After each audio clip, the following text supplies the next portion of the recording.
Good evening, Councillor Yonich. Just doing a test. Can you hear me?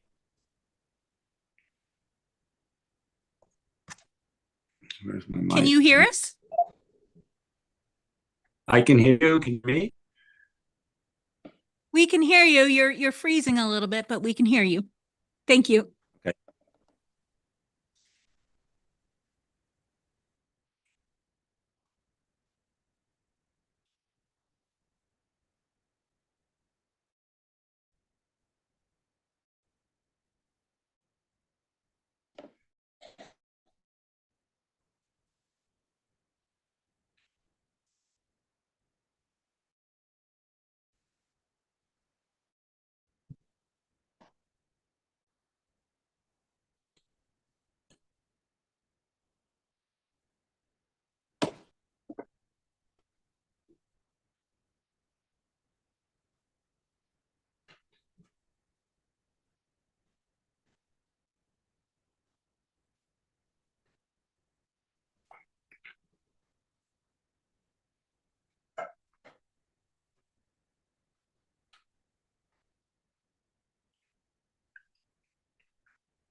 Good evening, everyone. It's 6 o'clock and I'm going to call the Committee of the Whole meeting to order.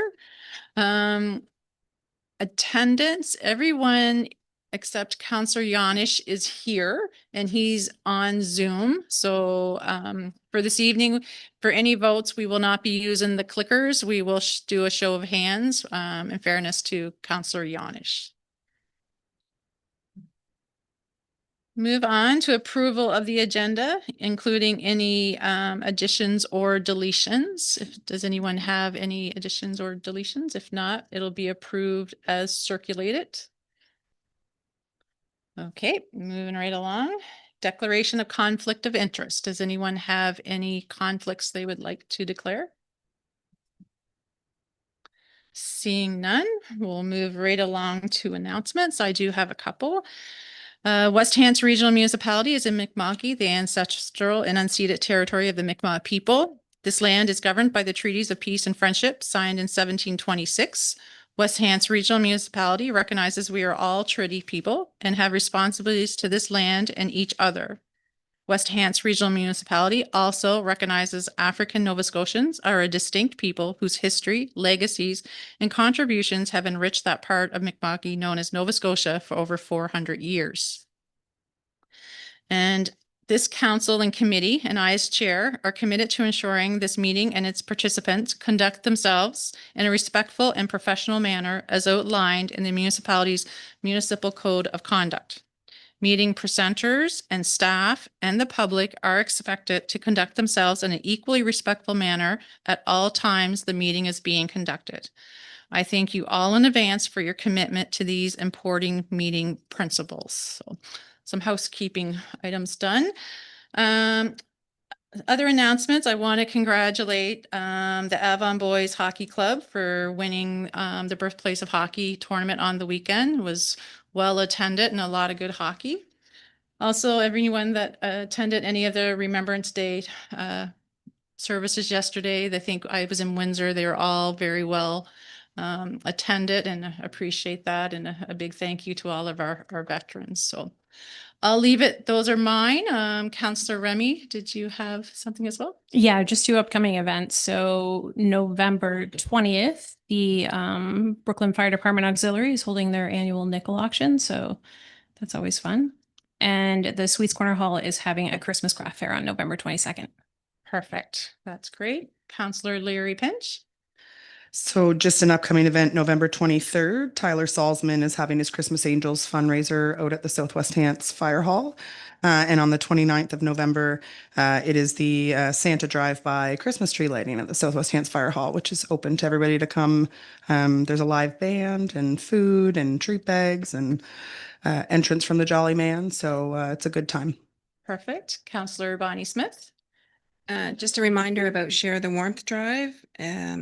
Drop off your coats, gently used coats and blankets and hats and mitts, anything warm for winter and drop off locations are the Credit Union in Windsor and Brooklyn and the Sportsplex. And that's for the next couple of weeks. Perfect. Counselor Paul Wheaton. Thank you, Deputy Mayor. Just want to announce the Mrs. Claus Pancake Breakfast is next Sunday, November 23rd, 8 a.m., and that's at the Ardois Community Hall. So all the kids that can pre-register will get a letter from Santa also. Oh, perfect. I'm sure there's information for them pre-registering on their website. That's correct. On their website, you can get all the information. Great. Thank you. Mayor Zabian. I don't want to be left out. So many lights went on. The 22nd of this month, 6 p.m., the West End Regional Municipality Santa Parade of Lights again. So be a good time. Lots of floats and fun by all. Perfect. It's a busy time of year as we are getting closer to the holidays. So that's great. Seeing no other lights, we will move on to 6A, approval of the previous meeting minutes. They were circulated in your packages. So unless there's anything that anyone wants to note, we will approve those as circulated. Seeing no lights, so those will be approved as circulated. So we'll move along with the presentations. We have Vanessa Roberts here and Geneva, I believe, from Valley Rend for a marketing levy information report. So if you ladies would like to come up.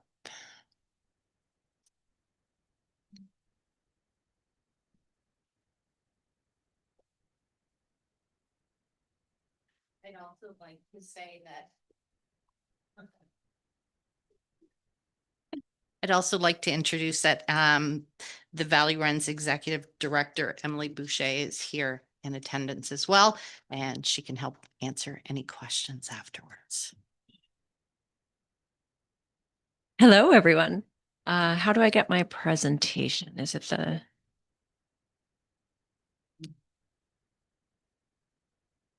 I don't want to mess anything up. you're not going to miss anything. Share your screen.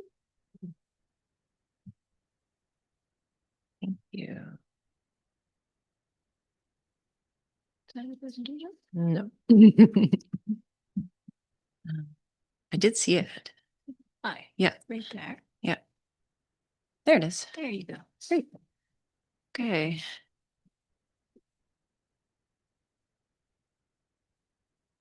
Can I go full screen? No. Okay. Everyone see that okay? So hello, thank you for having me this evening. My name is Genevieve Allen Hearn. I'm the Tourism Strategy Manager for Valley Ren. As Vanessa mentioned, we have Emily Boucher behind me, the CEO of Valley Ren, and we're really pleased to present for you today. Some of you may have been at the joint council session on September 17th, where we covered destination management and marketing organization, as well as a marketing levy. So some of this information will be duplicating that, but I'm going to try not to repeat what we covered. And you will have also received one of these in your mailboxes. If not, let me know and I'll be sure to get you one. But this is the funding model report that we did for Destination Marketing and Management Organization. So let's talk about what a DMMO is.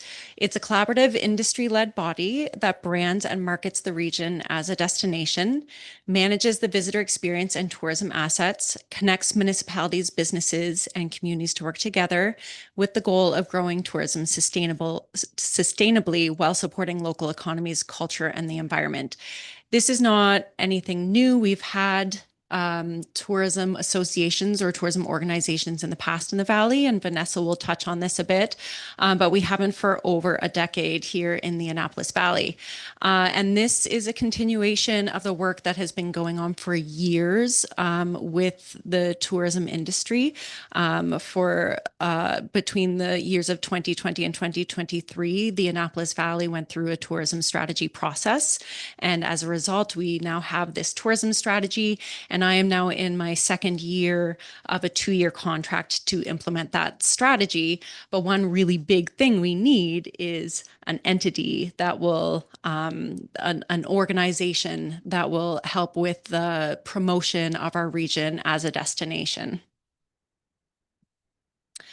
So how are these organizations typically funded? Core funding, we researched a number of DMMOs across the province, across Atlantic Canada and beyond. And what we found is that for core funding, all DMMOs we researched received some level of municipal support. And most of them have a marketing levy. And if they don't already have a marketing levy, then they are working on implementing one. It is very rare to find a DMMO that is just not interested in a marketing levy. In our funding model recommendation, we are actually letting municipalities off the hook and saying we are not asking for municipal funding, so that the funding is not coming from your constituents and your tax base. We actually are recommending just a marketing levy, and that is a surcharge that would be applied to an overnight stay at a registered tourism accommodation. To supplement the core funding, many DMMOs have a membership model, although they are mostly steering away from that now. But we are recommending a membership model because when we did consultation with accommodators, what they said is, we don't want this to completely be on the backs of the accommodation industry. We would like to see buy-in from other operators. So we would like to implement a membership model so that wineries and restaurants and retail and attractions can also have a way to buy in. Also, project grants can be leveraged. So, for instance, ACOA has project grants. They do not fund operations, but they do often fund projects for DMMOs. And then we've seen some other sources of funding, such as in some areas, winery associations buy in, or we saw one where a home builders association bought in because they see visitors as future home builders. So in 2022, Nova Scotia amended the Municipal Government Act under Bill 204, granting all municipalities the authority to impose a marketing levy of up to 3% on the cost of registered accommodations. Some DMMOs across the province had already implemented a marketing levy, but in 2022, it came under provincial legislation. So it states that a marketing levy collected may only be used by council to promote tourism. And it also states that council may pay such portion of the marketing levy by way of a grant to an organization formed to promote tourism. So that typically is a DMMO or some sort of tourism association. There are exemptions for a levy, for instance, medical stays, emergency evacuations, accommodations for less than $20 daily rate, long-term accommodations. So if you're here, managing a project or for construction for over 30 days, then you would be exempt, and student residents. So this kind of shows you our path that we're on currently. So in my first year on the job, we did consultation with accommodation operators. We did that through the months of March and April because we wanted to see, is there even buy-in for a marketing levy? Is there an appetite for this? What we found is that there are 3 levels of support. And it's more or less a third, but the breakdown is in your funding model report if you want to delve into that a little bit more.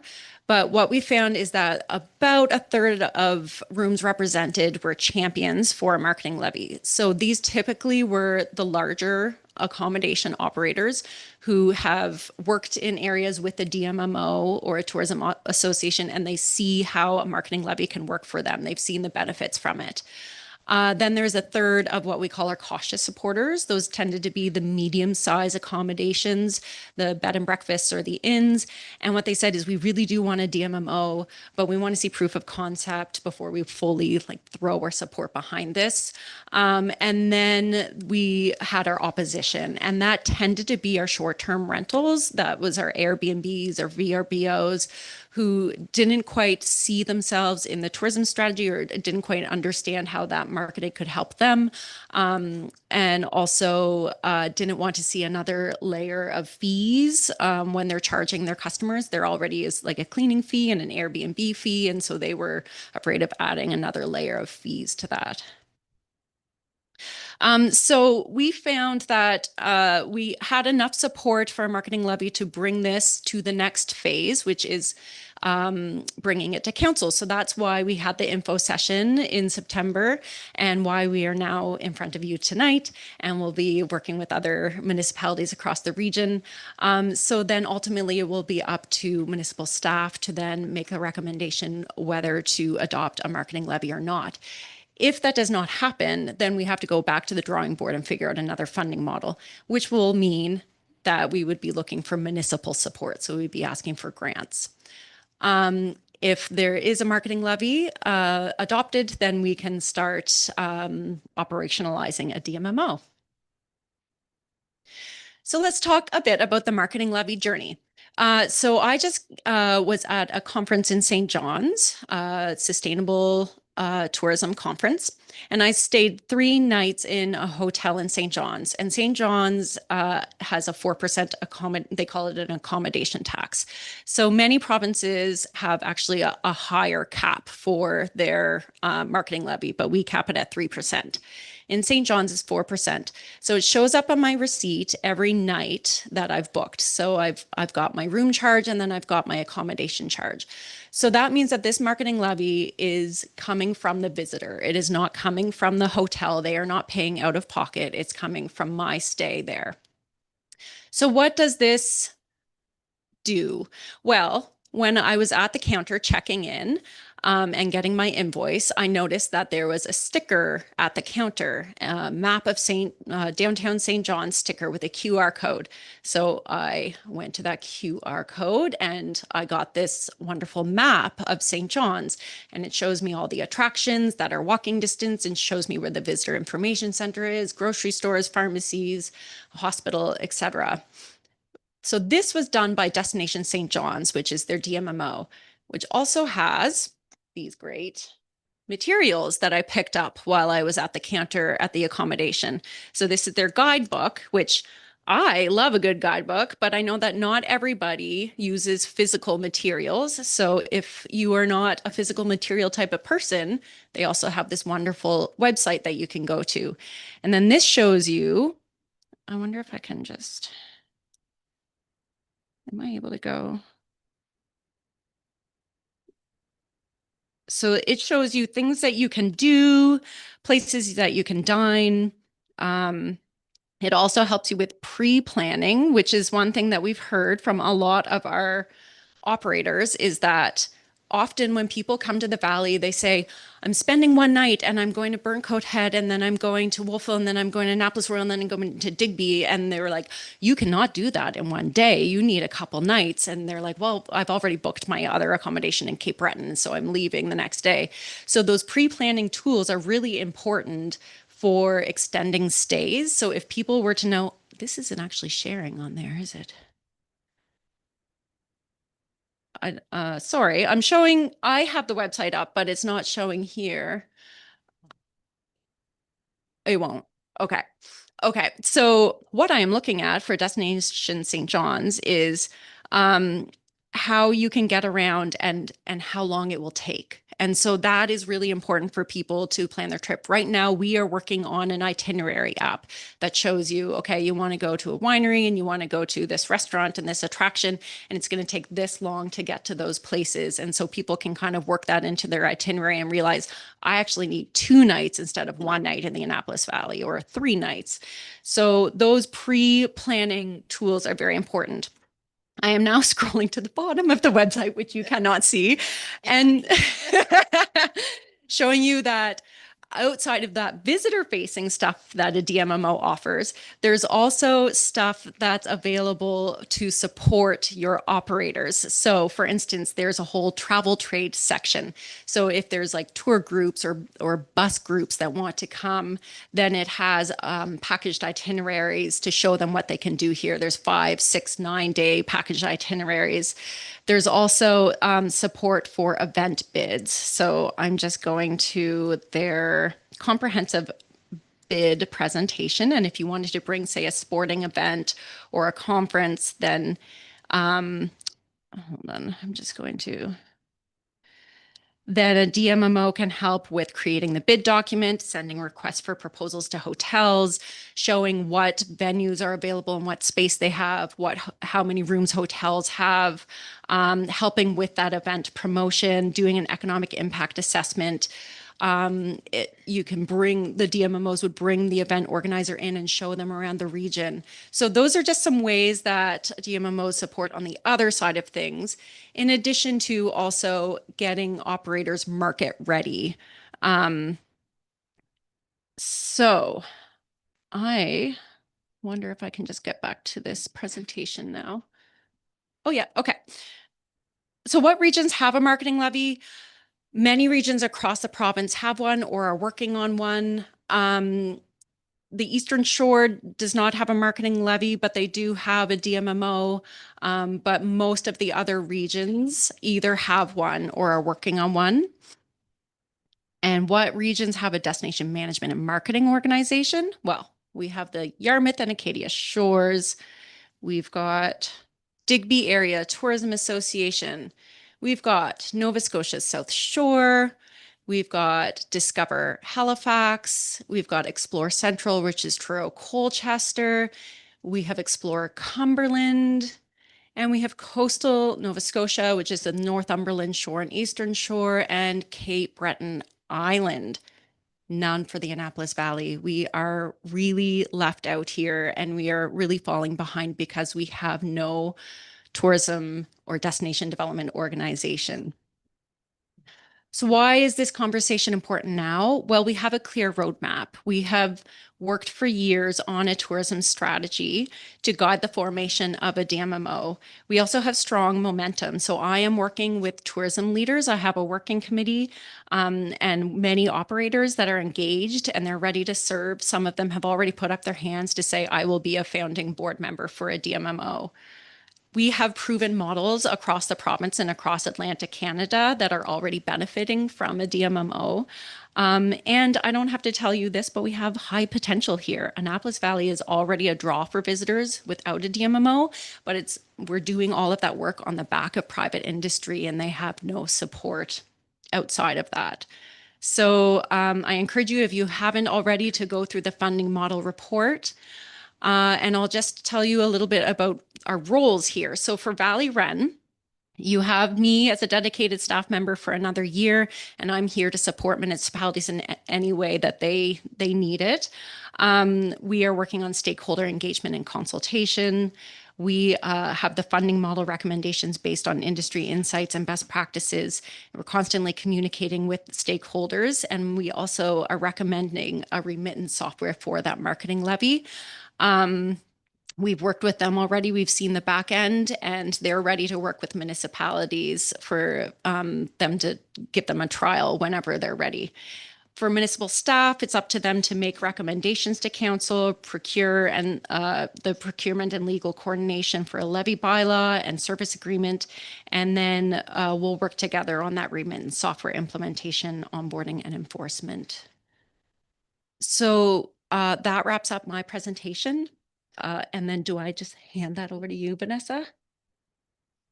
Sure. Or Vanessa, if question- you would like to have anything to add. Rather her to have, if there are any questions at this point or? Sure, we can do that. Okay. Very good presentation. I was in Kentville in September, so there was a lot of information and we heard from the 3 groups, so it was very informative. So thank you for that. Okay, council, does anyone have any questions on the presentation? Councillor Ivey.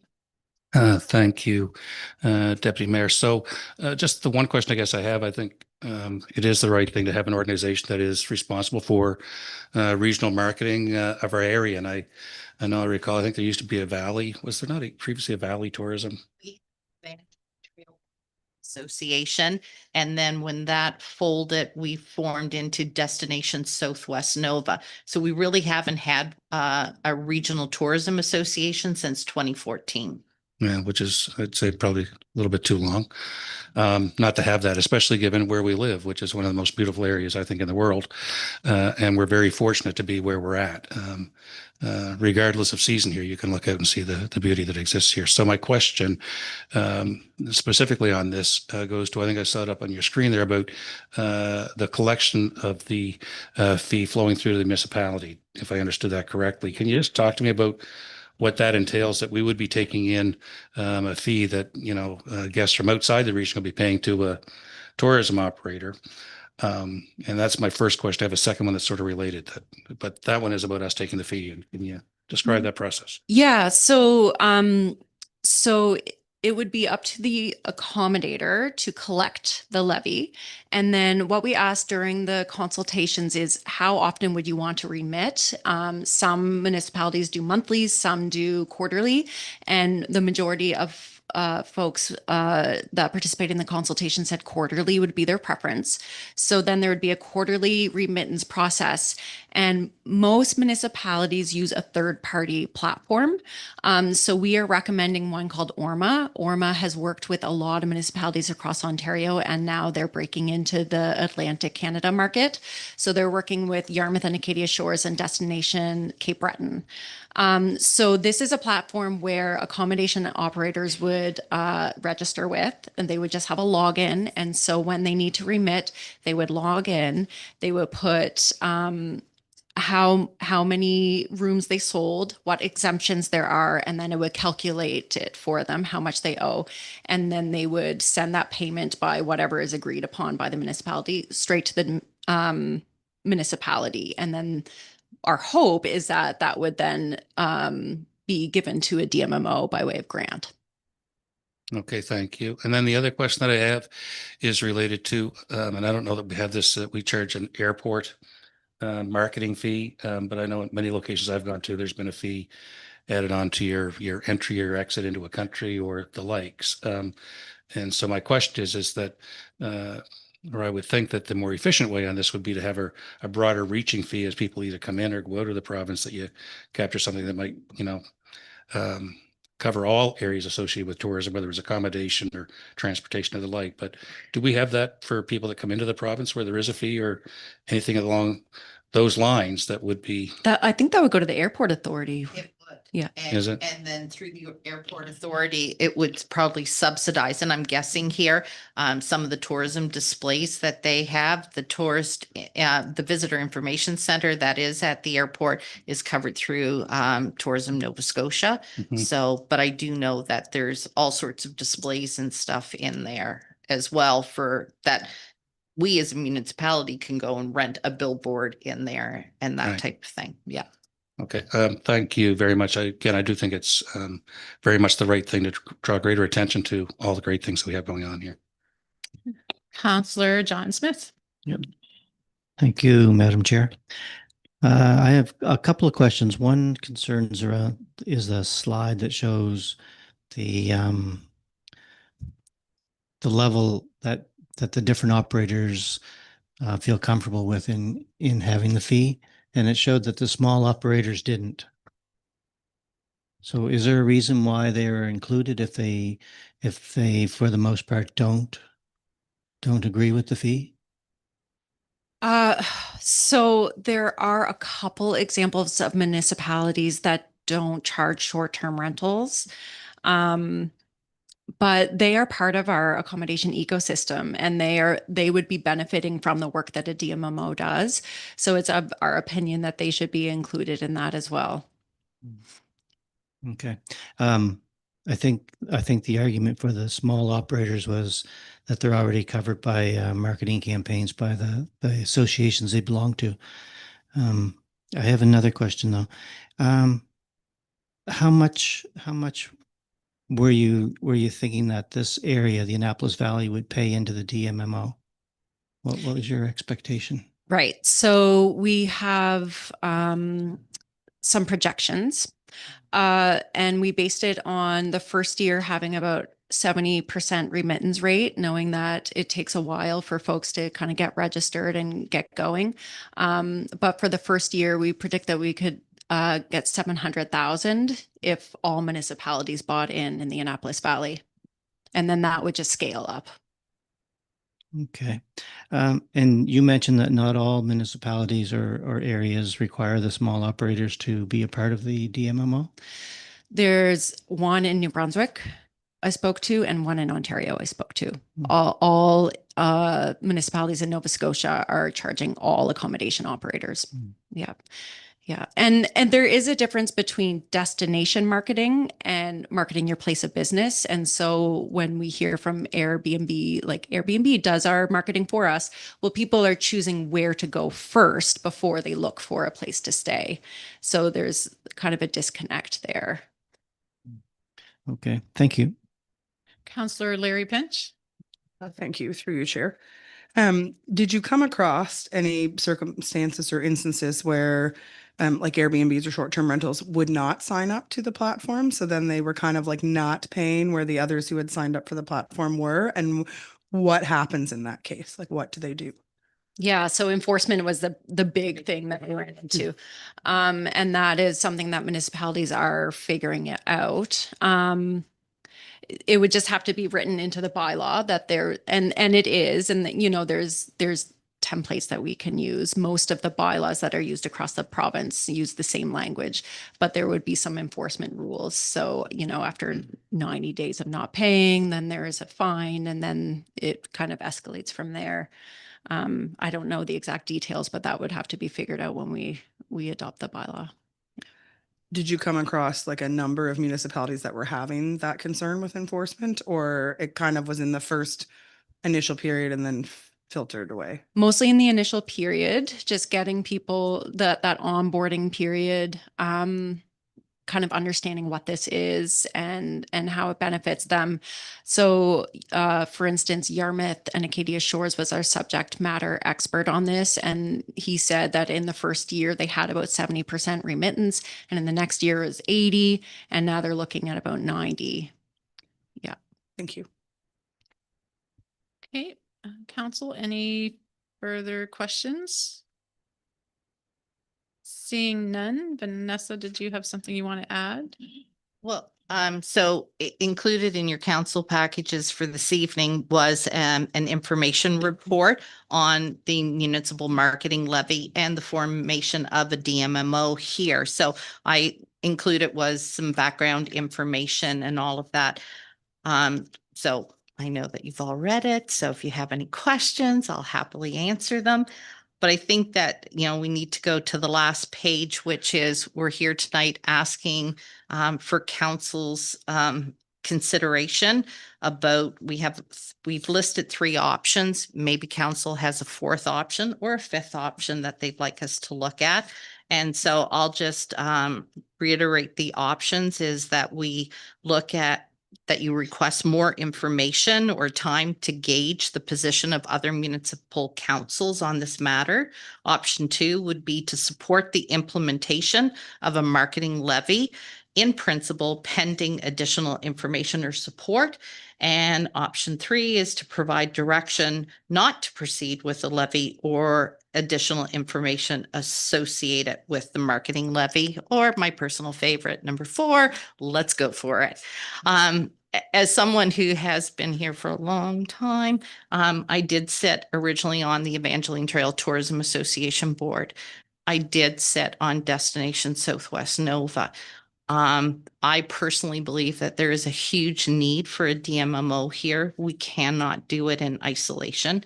And, you know, you can look at Halifax as an example. They have been collecting it for 20 years and they kick butt all around in attracting events and sporting events and everything here.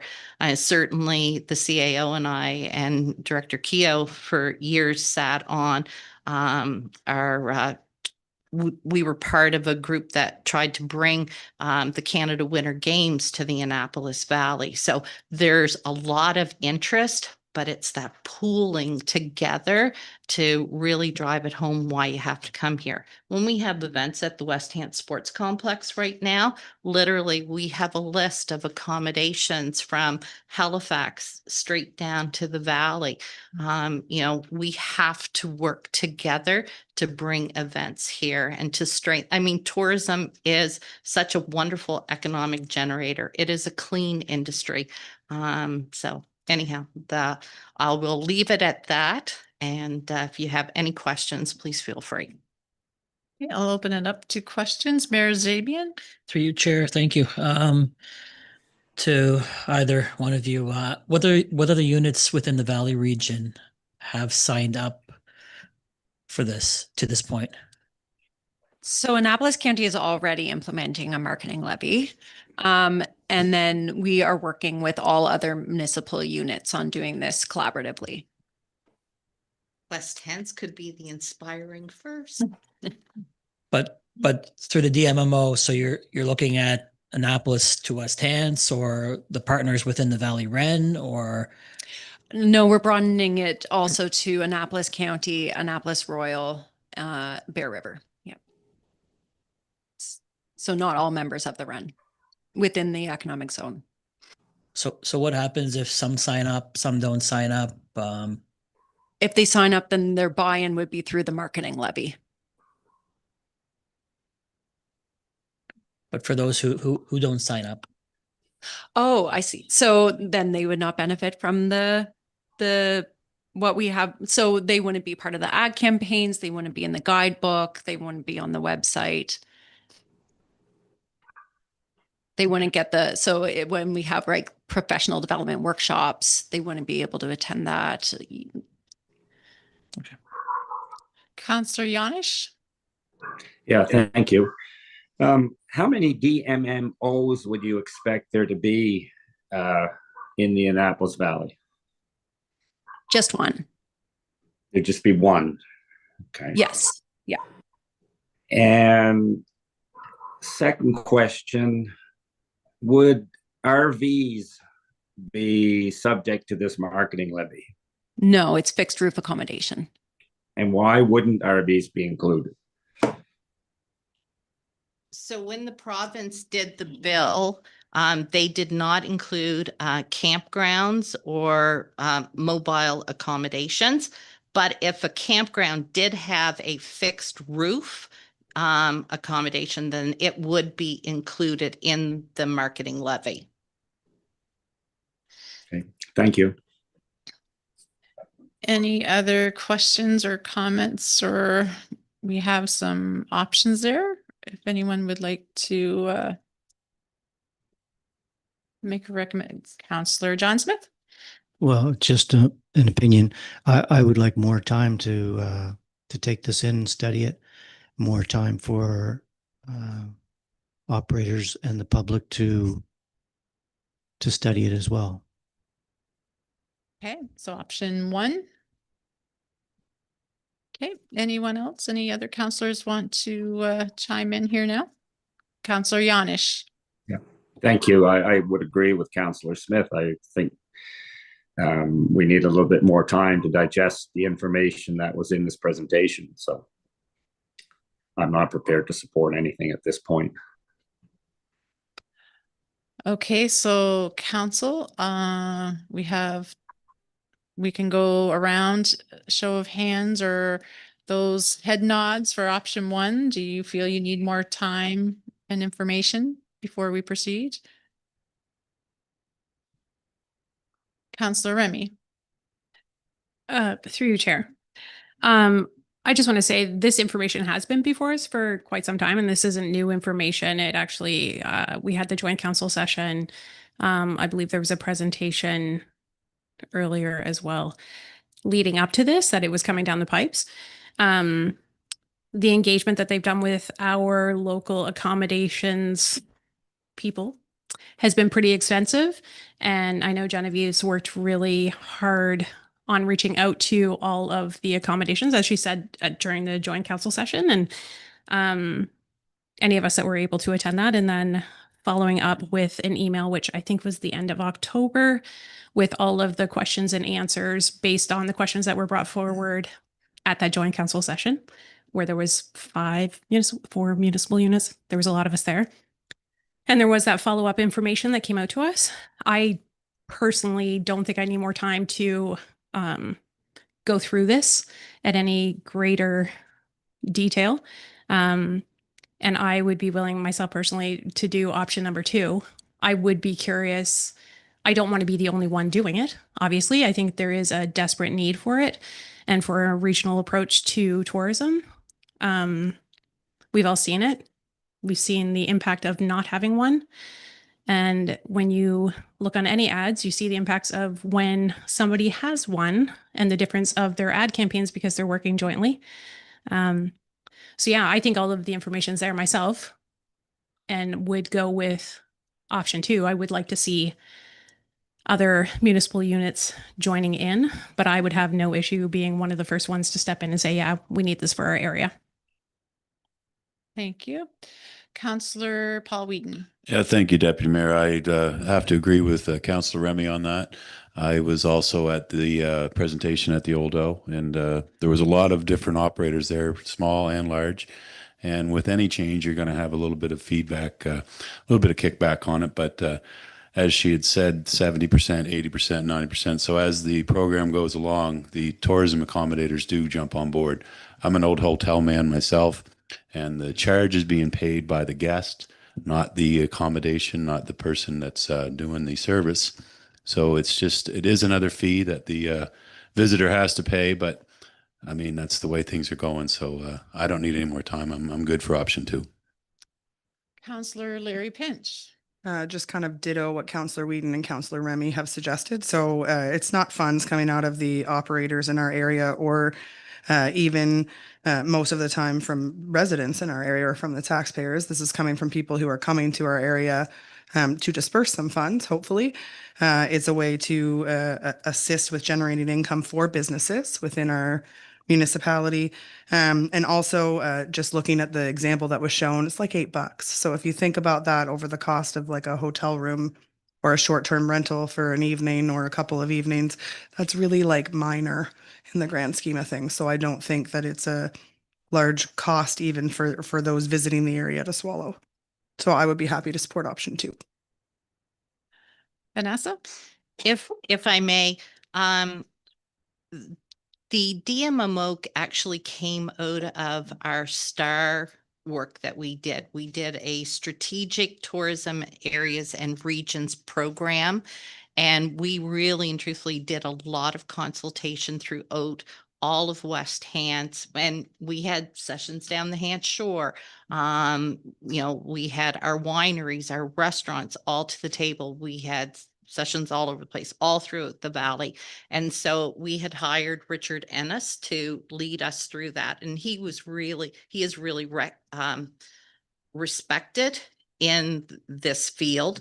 And out of STAR, the recommendation came forward that we really and truthfully needed to have some sort of a group here to lead the charge for tourism. Okay, thank you. Any other councillors have anything to add? We have 3 councillors thinking option 2, 2 for option 1. Councillor Ivy, before I continue. Yeah, I too would be endorsing option 2 at a minimum. The only distinction being is that it's subject to information from other municipal units versus purely information, more information on what we've already received and provided, which basically the 2 of those are I'll call them a bit of a buying time piece while you figure out what some other folks are looking to do, but also let you gather other information if you wish. So at a minimum, I'd support option number 2 to start moving in the direction of getting DMMO kind of work taking place here. And as was referenced, you can see the difference in communication and marketing campaigns that have been drafted by marketing professionals looking at what the key features are broad across a region, such as, what we have here within the Annapolis Valley or within the valleys that we represent. So I think it would be a very positive step at the end of the day. Anyone else who hasn't weighed in? We've had 6 counselors weigh in, so we have 4 right now for option 2, 2 for Counselor Paul Morton. I support option 1 right now myself. Counselor Bonnie Smith. I would support option 2. I was at the presentation at the Old O as well, and I feel it's needed too. Counselor Bob Morton. Yeah, thank you, Deputy. Option 1 is where I'd be at the moment. Counselor Scott McLean. Thank you, Chair. I do option 2. Well, with my little stickies, I'm at my little stickman, if I'm correct, and we can do by show of hands. I haven't spoke and our mayor has not spoke. I'm at 6 for 2 and 4 for 1. Mayor Zabian. I would be 1 at this point. My holdup is small scale operators. While some are involved in the tourism aspect of things, I've spoken to a lot who are unsure of their ability to be able to manage and administer. So that's my sticking point right now. I do support the whole idea of a DMMO. Just who are we collecting the levy from, and who's collecting it for us? And that'd be where I'd want to get into it a little bit more and work out those details. But until I know what the other units are doing and who's on board and what all, it has to be uniform as well. And that's where we have a lot of work still to do on ironing out the details. Okay, so I don't want to be the one to make this break this because I think everyone has great points. And when I read option 1 and option 2, both of them are saying request for more information or pending additional information.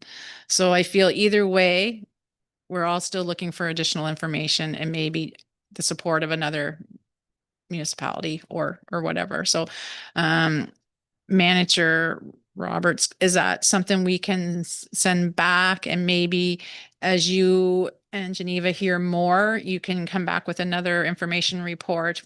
If is there any information that council wants now for additional information? Because both of them are asking for additional information. So I think this is your opportunity for those of you that say you need more information. What is the information you need? If you don't have it off the top of your head this evening, for those who picked option 1, maybe they can reach out to Manager Robarts and let you know, and then bring that back as an information report in the new year in January to another committee of the whole. Does that work for everybody? Because I don't want it just to go away and we wonder if it's coming back or not coming back, or when there's going to be additional information. This way, if anyone has a question to ask it. They'll do their best to get us an answer, and we can watch the progress as it goes on. Counselor Remy, anything to add? That would be great. Yeah, no, I just, through you, Chair, I just have it's a question. If some of the questions are around the administration, I can't remember what you said the app was or whatever, how they would do the remittance. Yeah. Thank you. If it was around that, would there be a way, even if it was more information on that, to be like, it's as simple as, because I mean, the way you described it, it sounded very simple. You put in your accommodations like 4 different things and it calculates it for you and those types of things, right? So if it's as simple as that sounds, and if that is, what is the level of hesitation from some of our smaller operators, if there was a way that we could just show an example of what that looks like. Yeah, I mean, they can do a demo anytime. Would it work if? Well, I'm kind of thinking I'm going to assume, I know I should never assume, that some of the other municipalities may have the same idea of what does ORMA look like, and maybe that is something that we could do, like a webinar for our accommodations folks to sort of sit in and have a look. My understanding is from those that are using ORMA, it's under 30 minutes quarterly to do the work to submit. Like, it's not really time taxing. So yeah. And I do recall, like, during the presentation again, like,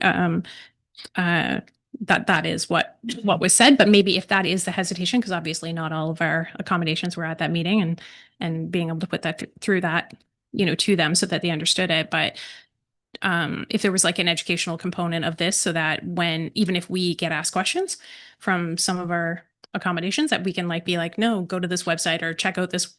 I don't know if you do a video or however you want to do it. But it may help with the implementation of it. Maybe yeah. Perfect. Counselor Ivy. Yeah, thank you, Deputy Mayor. So I guess by way of information, if they were looking to come back, it's referenced here that there isn't a cost to the municipality in doing this. However, there is a cost. Staff time, if we're having funding that's collected on a quarterly basis by the accommodations, and I don't know if the 30 minutes per quarter was time allocated to the accommodations for sending it through. Yep. So if it is, and I wouldn't assume that to be small, actually, that's time that they probably struggle to find extra time as any business that's operating today would. But from our cost standpoint, we have funding coming in, and there was a notation in here that we had to ensure that it was only used for, and I'm not going to get the words right here, but I'll assume accommodation marketing or Promotion of tourism. promotion of tourism.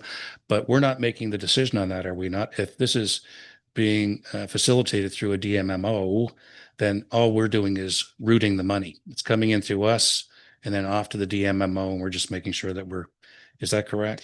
That's right. Yeah. And in the board structure, we would ensure regional representation on the board as well as sectoral representation. Yeah. Right. So we know finance staff, and I think that's the key part here is what's their involvement going to be? Do they need to validate that they're getting all the funding coming in? Do they need to validate numbers or anything? Or are we purely routing the money?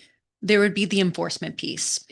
That would be the burden on the municipality. So, and when we were working with Neil at YASTA, so Yarmouth and Acadia Shores Tourism Association, he said that he works very closely with the municipality. So if there is someone who hasn't remitted, then he has those relationships with the accommodation operators, and he can give them a call and say, hey, notice that you're late. And usually that just results in one phone call and everything's fine. So he helps support municipalities in that. But if there is, say, an accommodation operator that just refuses to pay, then it would be on the municipality to figure out the next steps there. So that goes to enforcement landing with the municipality. Yeah. So I think that's important for us to know. Through you, Madam Chair, to Vanessa and I'm sorry, Genevieve. Genevieve, thank you. I think that's important to know that process map for what that circle looks like, because it sounds fairly clean and simple, but let's make sure that we understand what it means for enforcement and what those average numbers might look like based on total accommodations that would exist throughout the valley. What's the average they're going to be submitting on a quarterly basis? It would be good to know what that looks like. Okay. Yeah, Great. thank you. Counselor John Smith. Thank you, Chair. So for me, it's the small operators that didn't want to be represented. I'm curious as to why they wouldn't and how they're covered now. So that would be information that I would like. And it's important to note that not all short-term rental operators said it's a no from them. That just seemed to be the trend for the no's that we heard, that it was mostly sole proprietors. So in page 7 in your funding model report, what I put is that the concerns by these opposition, we call it, is they are concerned about the added administrative burden.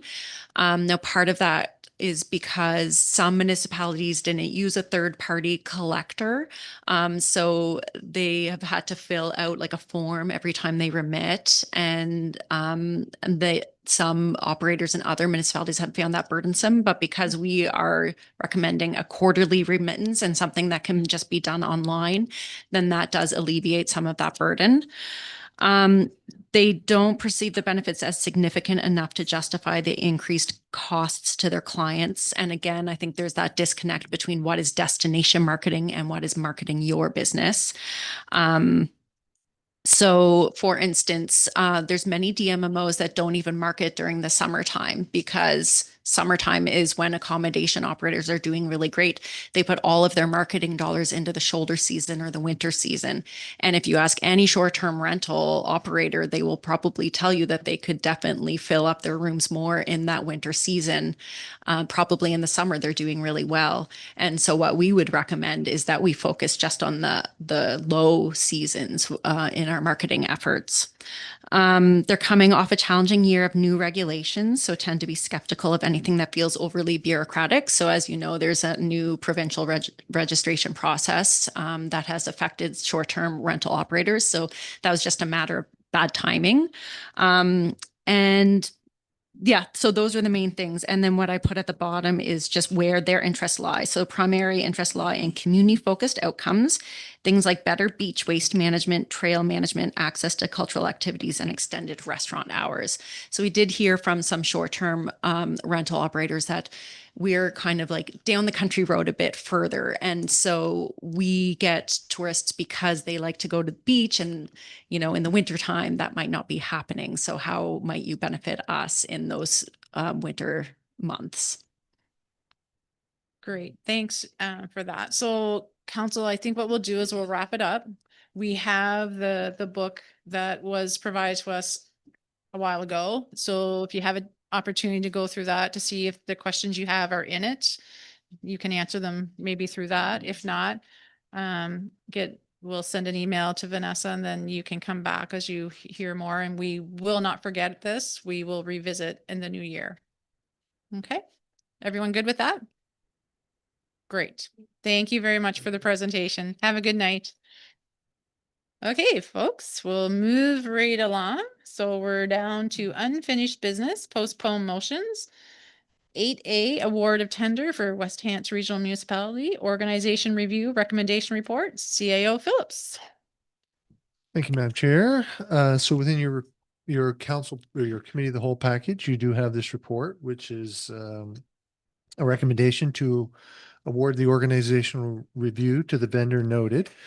So just a little bit of background. Again, you have the benefit of the report. This has been something that we have brought to council. Council supported this initiative, but it was not part of our operating budget. So this is something that we will have to accommodate financially if council supports this thing. We had 11 proposals, and we had the typical scoring system as we would with any application or any RFP process, where there's an initial scoring, and then there's a filtering of proposals that reach the passing grade or not. And then we open the envelopes with respect to cost after that. So from the technical evaluation, we had 4 vendors that kind of rose to the top and passed that grade to be consideration, and they are noted there. We did look thoroughly into all 4 applications, especially the recommended one, because price isn't always an indication of what they're including. I think we've noted in the report, one of the primary characteristics that we were looking for was hours dedicated. So how many hours would they dedicate to this review? Often that is translated into stakeholder engagement, which can be council, it can be senior leadership, but also more importantly, the body of staff.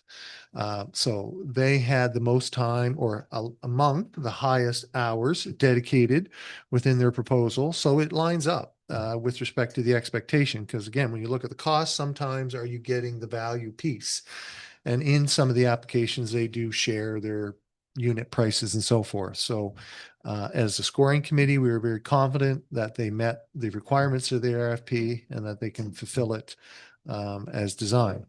So there's 2 recommendations there for you. They coincide. I think with respect to the financial piece, we were missing a value on the operating fund, because we are recommending, again, if supported by council, that this fund, this amount comes from the operating reserve. And Carly's reporting to me on the side that the operating reserve projected year end, March 31st, 2026, is around $553,000. Would be the level currently. And that would include, Carly, if we had made that deduction, or as is. As is. So that value would be reduced come year end if you support this project. So any questions? Happy to Perfect. Answer Thank you, CAO. Is there any questions on this for our CAO? Counselor Ivy. Yes, thank you very much, Deputy Mayor. And yeah, we've talked about this previously, and so I think it's good that we see it. The pricing on this seems reasonable given what's being looked at and what's being considered. The question that I do have, because it's being looked at across the entire organization. I guess let me ask that. It's being looked at across the entire organization. Is it through you, Madam Chair, to the CAO? Yes, the entire organization. Yes.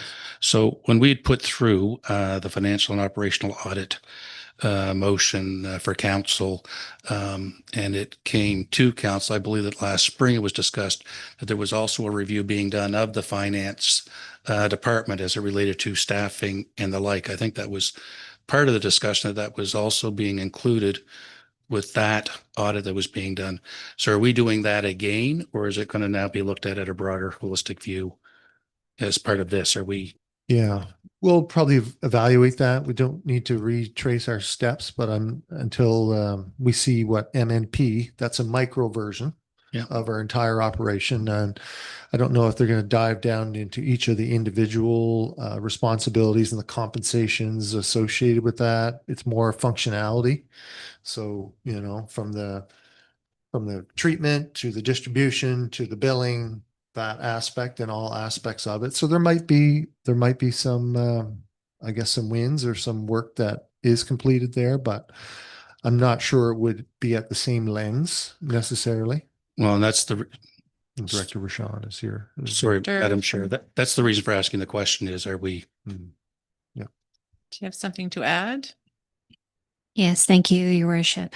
So actually, as part of the RFP process, we included that MMP was preparing a tool that was going to help predict if task-related items were to increase, how many staff would be required within the utility operators and financial service. So both on the utility side of public works as well as the utility side on the financial services. So not even the whole department was being analyzed as part of that. And it was just a prediction tool based on statistical data and key inputs. So that is actually going to be shared once completed with the individuals that are working on the organizational review. Okay, thank you very much. And that's, again, that was the purpose, that it seemed like there was my understanding was it seemed like there was an overlay of the same, but it's one feeding the other, which is fine. Thank you. Okay, Counselor John Smith. Yep. Thank you, Chair. So my question is how did we come up with the contingency fee? How is that calculated? It really is just a percentage. And again, as we kind of dive into the proposal, we really want to try to stretch the resource to have as much one-on-one engagement as we can. But recognizing we're approaching 100 employees, that there are limitations sometimes on a vendor. A 15-minute interview versus a 30-minute interview, or these types of things. So the primary objective of the contingency is, once we flush out those hours, that we may be able to have some additional engagement. So that's the primary reason for that. Okay. So with the other bids, would it be the same 25%? It would have been, yeah, I think so. Yeah. Counselor Larry Pinch. So I'm just curious, through you, Chair, to CAO Phillips, as it doesn't explicitly state, but does this include like scope of someone's position? So like, do these tasks fit within this position? Does this position have the capacity to do all of the things that are supposedly under their job description? If they don't, what does it need? Or is it just solely like compensation, remuneration, what we have as resources to provide for the municipality, but not so much about how the organization is made up, how many staff we have, whether those staff should, have these items under their roles within their job descriptions, that kind of stuff? Or is that more diluted than what it is that this review is doing? It's like high level. No, it will dive into it. I mean, you could expect probably, so that would be under the size and scale. So there's three distinct kind of areas of the review. One is more or less a straight line compensation, remuneration, salaries, how we administer cost of living on an annual basis, market comparisons, those types of things. Making sure you compare apples to apples as much as you can. What does a position in West Hants mean compared to a position in Truro? So just kind of looking at that piece. I think what you're talking about there is the size and scale, the resource allocation. So we'll just use the water as an example, as it's very much this thing, starts here and it ends there, and everyone's role in that position, their connectivity, could be redundancy or lack of redundancy. So you may hear comments that we have a single position doing all of this work, which may make a comment on volume, or it may make a comment on vulnerability. What happens, what's the business continuity if that position is not there? So it may speak to cross training that is happening or not happening, and just that kind of workload. Ultimately, it will hopefully connect to some of the strategies and the priorities that we have, so that, there are some prioritization of resource allocation. We are prioritizing these types of functions and these types of services, or this level of service within the municipality.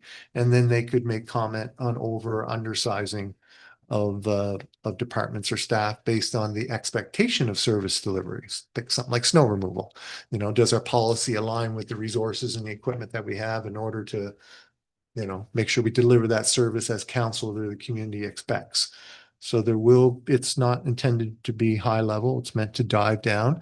And that's where you get into some of those interviews and comments from folks.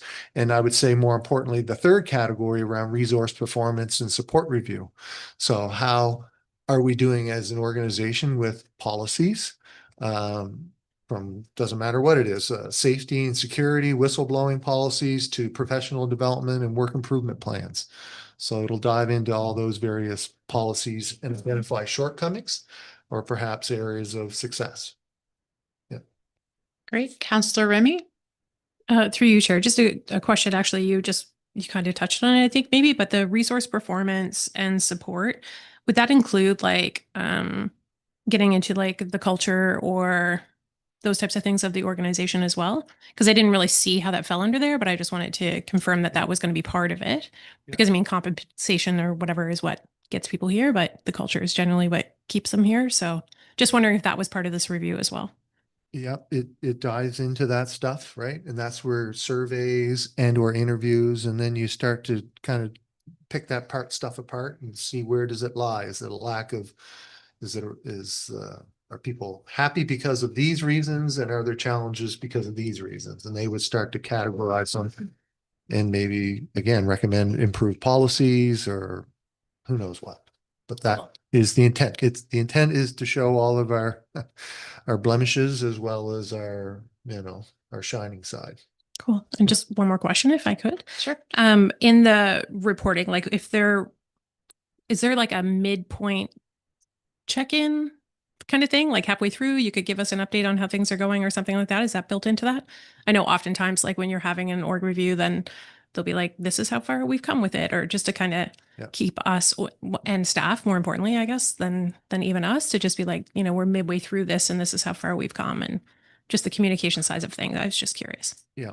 If that was built into it. Sorry. They all had their submissions and timelines and so forth, and council's engagement is part of this as well. So again, as we kind of dive into the successful vendor, then we'll see, what does that look like? A group meeting, individual interviews, again, back to stretching that their resource as far as it can go. So yes, I would anticipate that, whether they are providing that directly or I could provide that. But there is also a level of kind of independence that you need to allow these folks to do the work.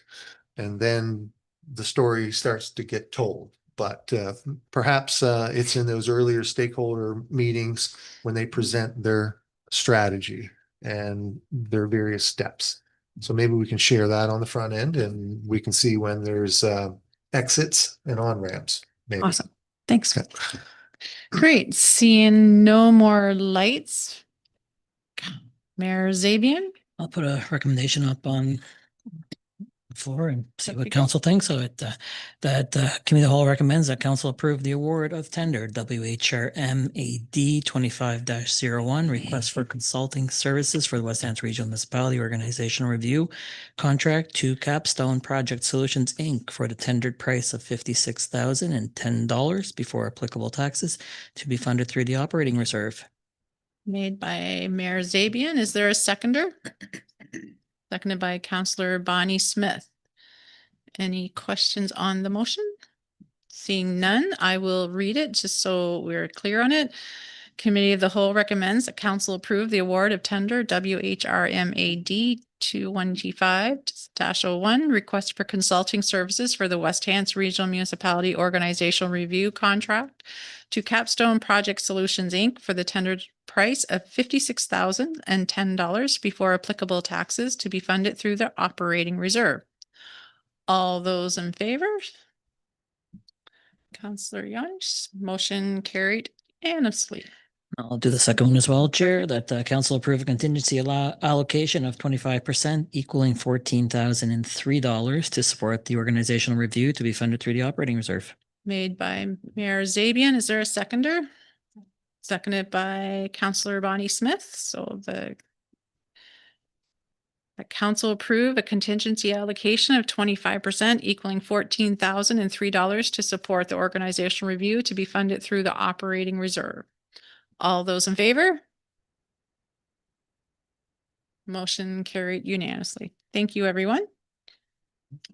Perfect. Moving along, unfinished business. 8B, draft CSO residential property buyout policy information report. CAO Phillips. Thank you, Madam Chair. So you do have in your report, or in your package, the report on the proposed residential buyout program. So really, I believe the intent of this is just to make sure the most current version of this buyout policy is in front of council.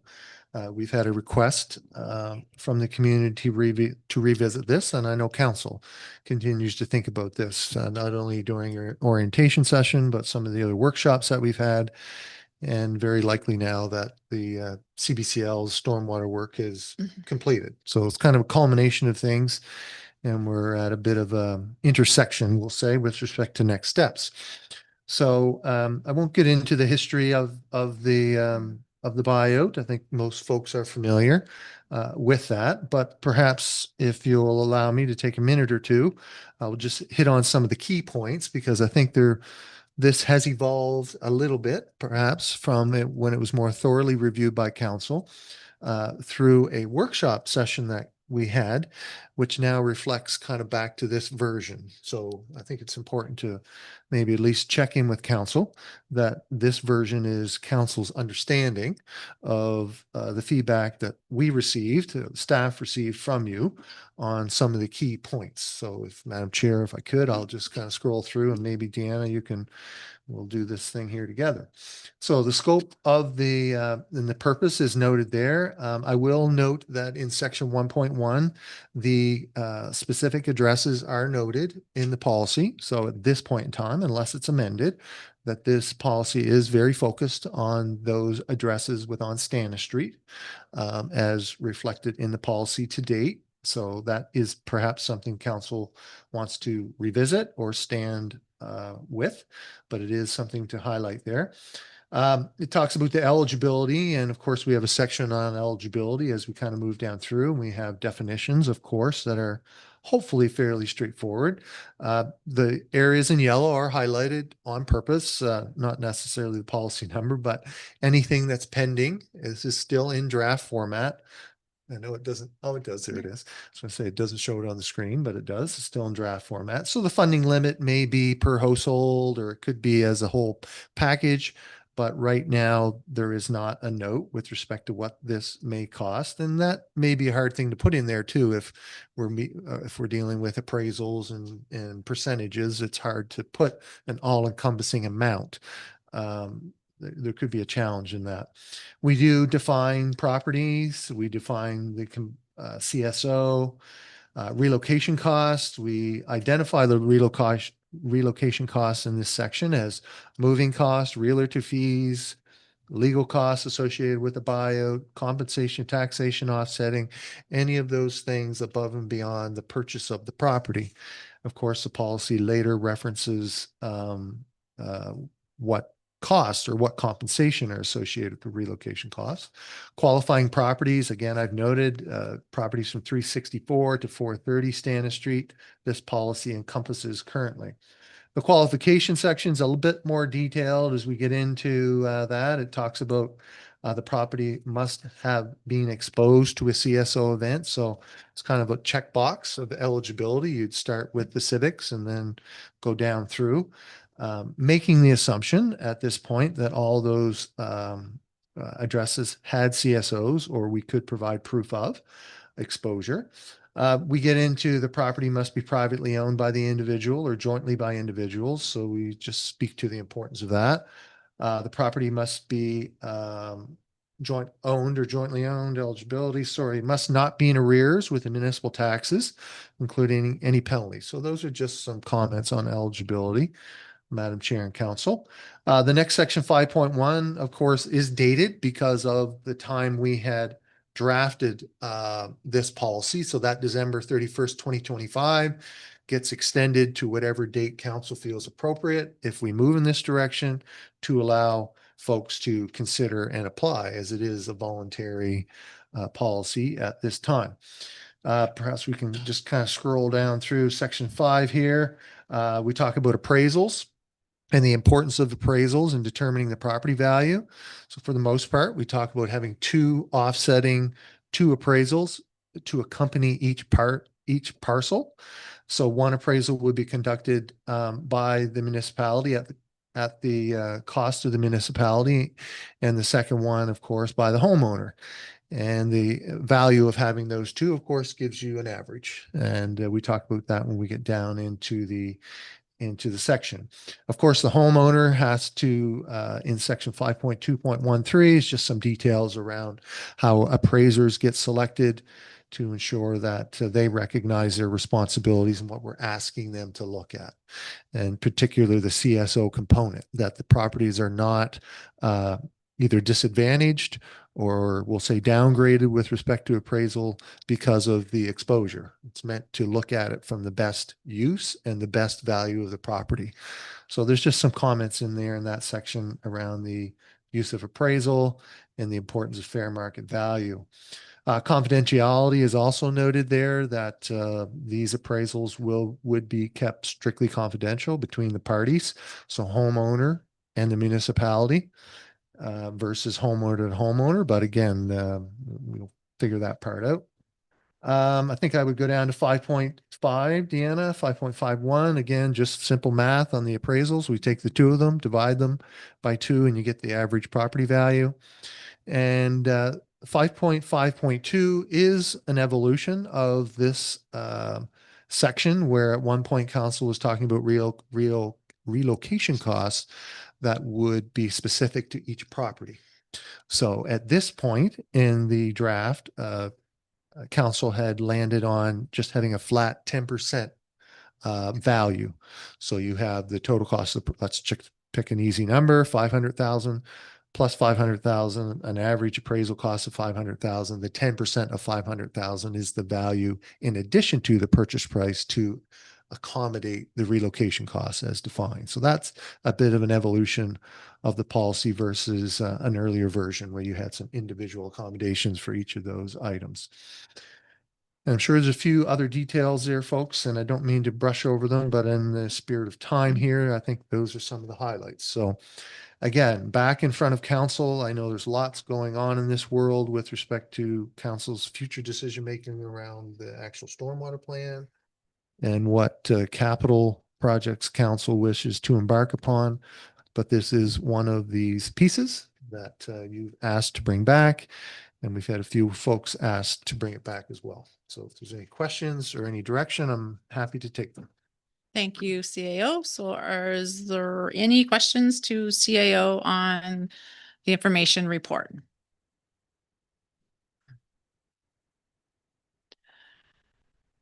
Councillor Ivy. I'd just like to give other people a chance to go first. That's all. Really do. So the first question I have, a fairly simple one within the report, through you, Chair, to the CAO. There's the municipal modernization update that's in there as a table. It's just after your report, and there's the first box in there, which I guess I would ask for. I'm having difficulty. Here we go, scrolling up. The first box in there relates to tax reductions due to natural disasters. And so we have combined sewer overflows here, which there's that municipal piece of it, but there's the abundance of rain in a short period and volume coming down that's triggering that.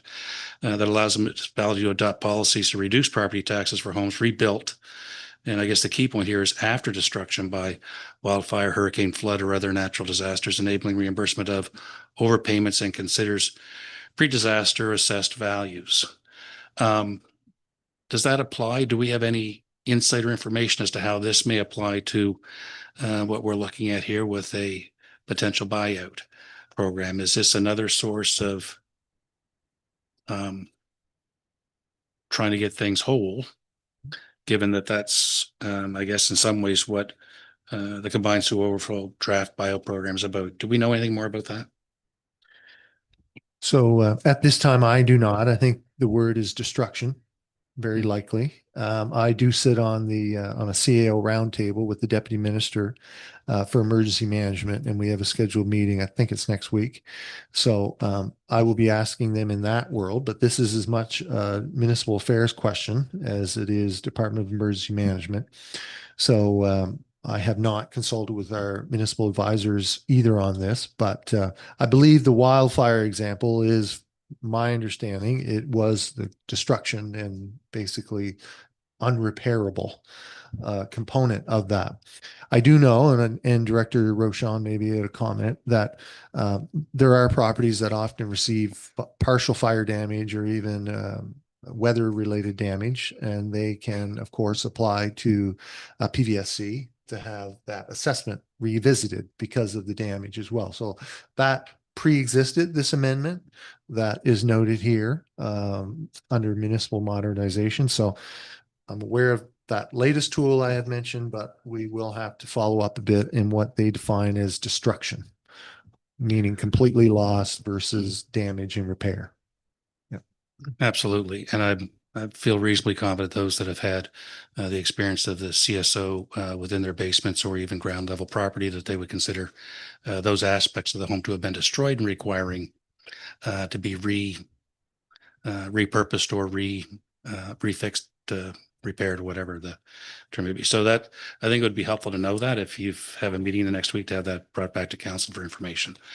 As it relates to the document itself, if I can touch on a couple of points that you touched on, and just to ensure that, we have what is the best, most current version in front of us. So the first point you raised was the street numbers, and those 364 to 430 were numbers kind of as a bracket, I think, when we started looking at this, but the definition inside would determine whether they're included or not. We didn't look to go outside a zone. It was very specific for that purpose.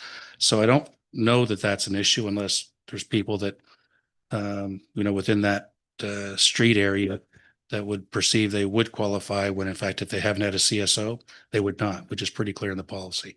So I don't know that we need to change that more than it gave us an area to focus on. 2 was the funding limit. And I think you had said, we don't know if that's per house or whether that's for the initiative overall. And I guess we need to get to a resolution on that. Where it is limited is based on our definition of recompense for property buyout, that it's the mean of the assessed values plus 10%, which sort of establishes that. Do we need to have a funding limit in here unless we're talking about I don't know that it's relevant anymore. Yeah, and so I think that needs to be thought about. Yeah, it might be a funding source. For example, like some of the earlier versions we looked at, they did have caps. So it's $250,000, $300,000 per property, and there was a predictability to it. Yeah. But I would certainly agree with you that once you get it, you won't know those values until you get into appraisals. So it may be more appropriate to say funding source. Now, if council did feel that there was a limit on their level of spending, You won't know that until you get the appraisals, and then you're looking at trying to change a policy. So it is something I think that we have to think about. If there was a concern with respect to the overall funding limit potential, but right now it is subjective, or it would be relied upon those appraisals. So we won't know until those appraisals will be completed. Yeah. So in that regard, I mean, my summation of that would be is that the limit is constrained based on the assessed value plus the 10% on a per property basis. And I agree. My next point was source of funding, which had been raised but never been determined here. And so I guess it would be important that we know what we would have access to as a source of funding if this initiative were to go forward, and it were accepted at 100%. So I don't even know if should be using that, but if there were 6 properties that accepted it and you looked at an average amount, then what do you need for funding to be able to finance this? If it's 6 homes, and I don't want to pick an average value per home, but that times, and then put a buffer on it, then where do we have the ability to get that funding? But that we don't know that at present as to what we could source this with.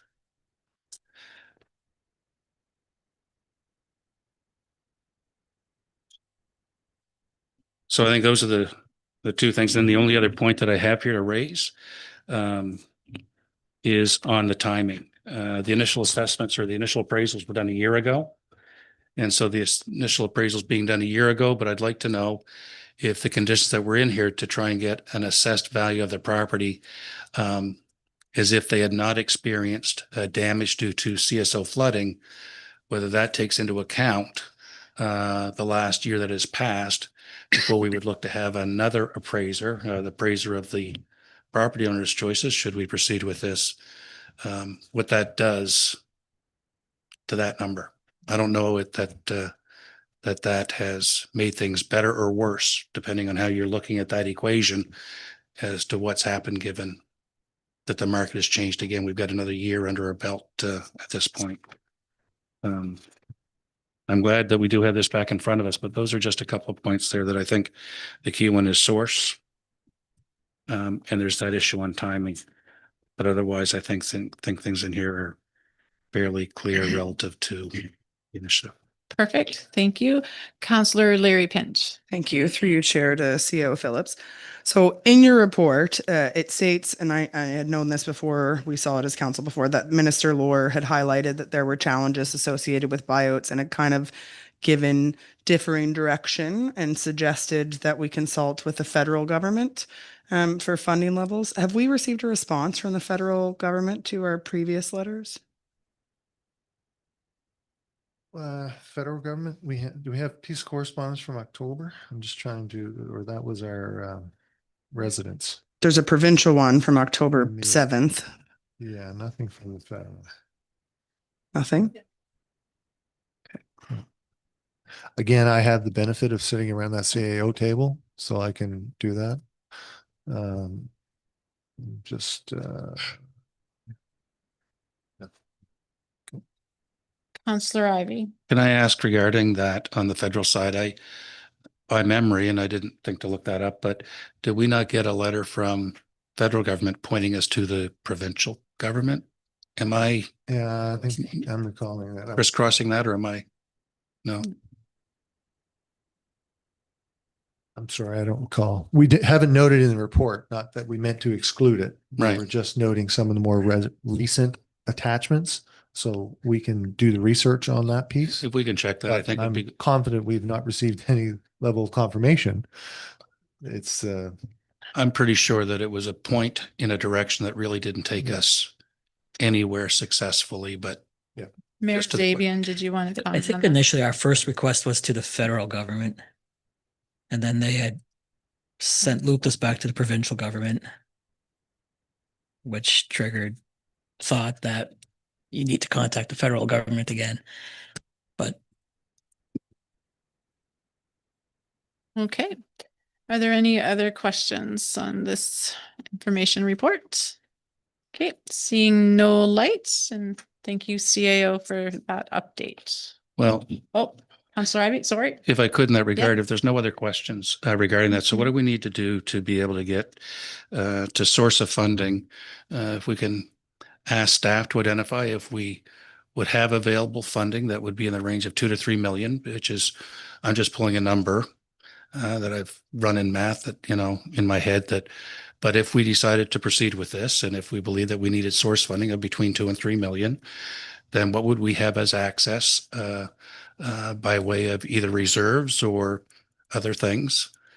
Two is the other place where we got bogged down, we were talking about this before, was the purpose or the use of the properties should we decide to purchase them. And where this gets a little bit more complicated and interesting in the analysis is based on the information at this point from CBCL, if there were homes that wanted to be bought out as part of this program, then what would you do with that property? Would you look to reuse, repurpose? Would you look to sell and use that space as a further detention? Or what would you do? And I think that becomes, if we look to buy these, then is it purely a buyout and then we sit, buy out and tear down? And we haven't had that conversation, respectfully. I guess we may not get to that until we make a decision on whether we want to proceed with this period. But that's, I think, an important thing for us to know. Okay. So those, I think, are the two key ones. There is, you know, what would we have for source funding? If we can, if you want a motion for me to request that we get source funding brought back, I don't want it to take us. But what things look like, I know from last year's budget discussion or this year's budget discussion, we're challenged capital wise and so on. So I'd like to know what that looks like.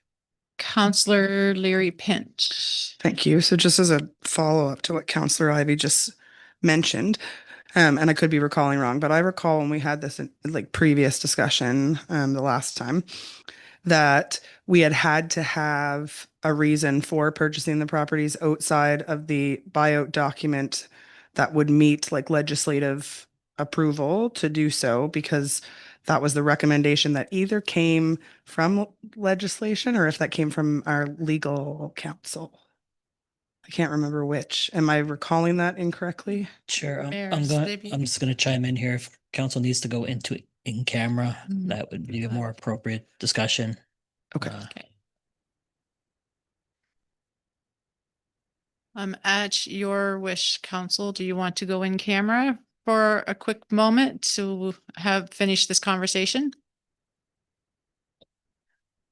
I'd like so to specifically know what it is that we've stepped into, and maybe I've missed something in the, if I said something, but so I'm going to suggest that we do so that we can continue this conversation to determine where we head.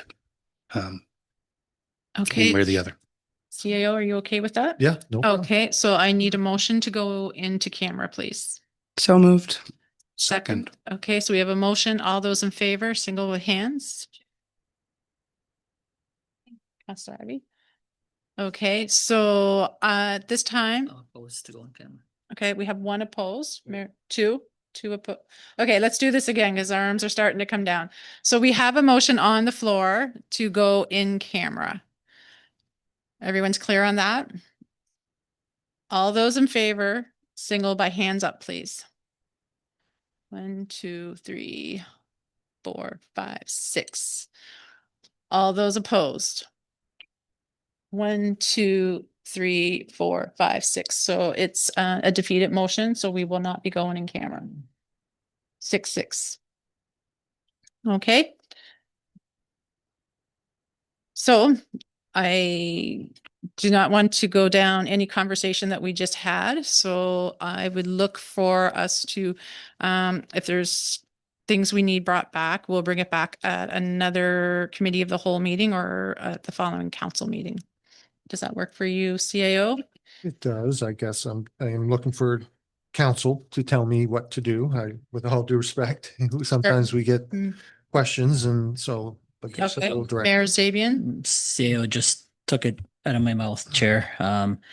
I've heard funding sources, potential funding sources as something to be brought back for council, whether it's an operating line item, whether it's a request to the federal government through a program that they may have available, whether it's long-term debt, whether it's there's a multitude of options. It'd just be what would be acceptable at the time, if any were acceptable. I've heard uh, a couple of different things, but if somebody wants something specific other than the funding, just please state it so staff know what to bring back for you to be able to make a decision, or either move it forward or just make a decision on it one way or another. I think the two requests we're looking for clarity from this group if council was going to proceed with it or not. And I think that's where this discussion had evolved from. So it has been before council for a while. So if there is more information that anybody does need to be able to make a decision, then let's get it so this group can move one way or another and give people some sort of clarity on steps forward. Okay. So what I've heard in my notes were source of funding. So at this point, I am going to, other comments have been Councillor Leary Pinch, if I see you want to. I'd like to have the historical notes from our previous discussions. Okay. And the information that was given by whomever party it was given to us from, which should be in the notes, I think. On the purpose of the property. Okay. CAO, are you fine with those 2 points to bring back? Yep. Okay. And then So the timing, timing? do we have the ability to have source of funding for council in 2 weeks, or is that pushing it too aggressively? Personally, no. I mean, municipality has options, so it would be typical. If we can, We can provide that. okay, Okay. thank you. Is everyone good with that 2 weeks time and on the 2 items that were discussed? Everyone's good? I just want to make sure before we move on. Okay, we will move on. Perfect. 9A CAO activity update, information report. Chair, Clerk Snare, and I will probably tag team this one again. Okay, so just some of the meetings which you folks did attend, and we thank you all for your participation. Actually, that's the one of the next ones under governance. Town halls, I will highlight there for the benefit of the public and to share with council that some of you are getting some dates and times confirmed, and that's something that is an operation will support and advertise some of the town halls, but there's a will and desire for you to have some individual district meetings or town halls. So we'll support you in that way. And I think Deanna sent out a package to our meeting today about some of the travel kit that you'll have at your disposal to help you in those settings. Just some of the other meetings in my world, we had a labor management meeting, an update on some labor code changes, organizational review, RFP process, accessibility, DEI CC meetings, and other activities. On house, just to continue to keep council informed on those are living rough in our community, that we continue to keep our energy and resources at the Shell Park area. For the most part, that is where most of our folks are. We have had a structure, just to make you aware operationally, because I do hear from council as well as the community, being erected at the former Fort Edward site. So that structure will be relocated or moved off of the site. I am aware of that. And we're trying to support that person as best we can with what accommodations we can. But a structure there is just crossing the line. It's very difficult for us to understand the humanitarian aspect of it, but structures are structures, and it gets inspectors and all kinds of other folks engaged. Fire service position. So just keep this in front of council, and as part of my report that council has given me direction to proceed with a senior leadership position to help council and fire services continue to evolve towards a more regionalized fire service delivery. So we will have that posting out before the end of this month for that position as directed. And we've also sent out an invitation, I believe, fairly warm, meaning good reception as far as folks' availability. So having the fire service leadership and any of the other governance related leadership that they may have in their environments, such as boards or chairs, are invited to that meeting as well. And we do have that confirmed for December 1st. So hopefully we're moving along with that process. As noted earlier, we've talked a little bit about the water audit that's outstanding, as well as the municipal audit. So confirming with our Director of Finance today, we expect to see those two audits in front of the audit committee in January. So pending audit committee's review, it could be both of those could be recommended or then turned over to council for their review after the audit committee has a look at both of those documents. Some of the events under community development you've noted here, but I'll highlight just two meetings that we've had, one that we've had and one that we will have with Avonview High School around some pedestrian walkways and some conflicts and some potential opportunities, how we might be able to help navigate students to and from the high school, especially with all the surrounding development. So we're trying to find ways to make that work a little bit better. And then we have a meeting up and coming with potentially supporting the annual high school graduation ceremony, perhaps at the sports complex. Some of you would have attended as parents or as dignitaries, and we're hoping that that becomes an annual thing that the municipality can support, and all the benefits that kind of come with that, the facility and the profile and the numbers. Hopefully you wouldn't be restricted to 3 or 4 folks. Anyway, it's positively been received, and we'll have some logistics discussions up and coming.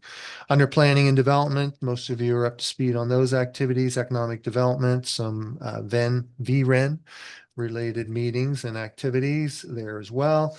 Water, I'll take some time here just to continue to try to keep you updated in addition to your weekly updates, and also for the benefit of the public, that the mandatory restrictions have been lifted.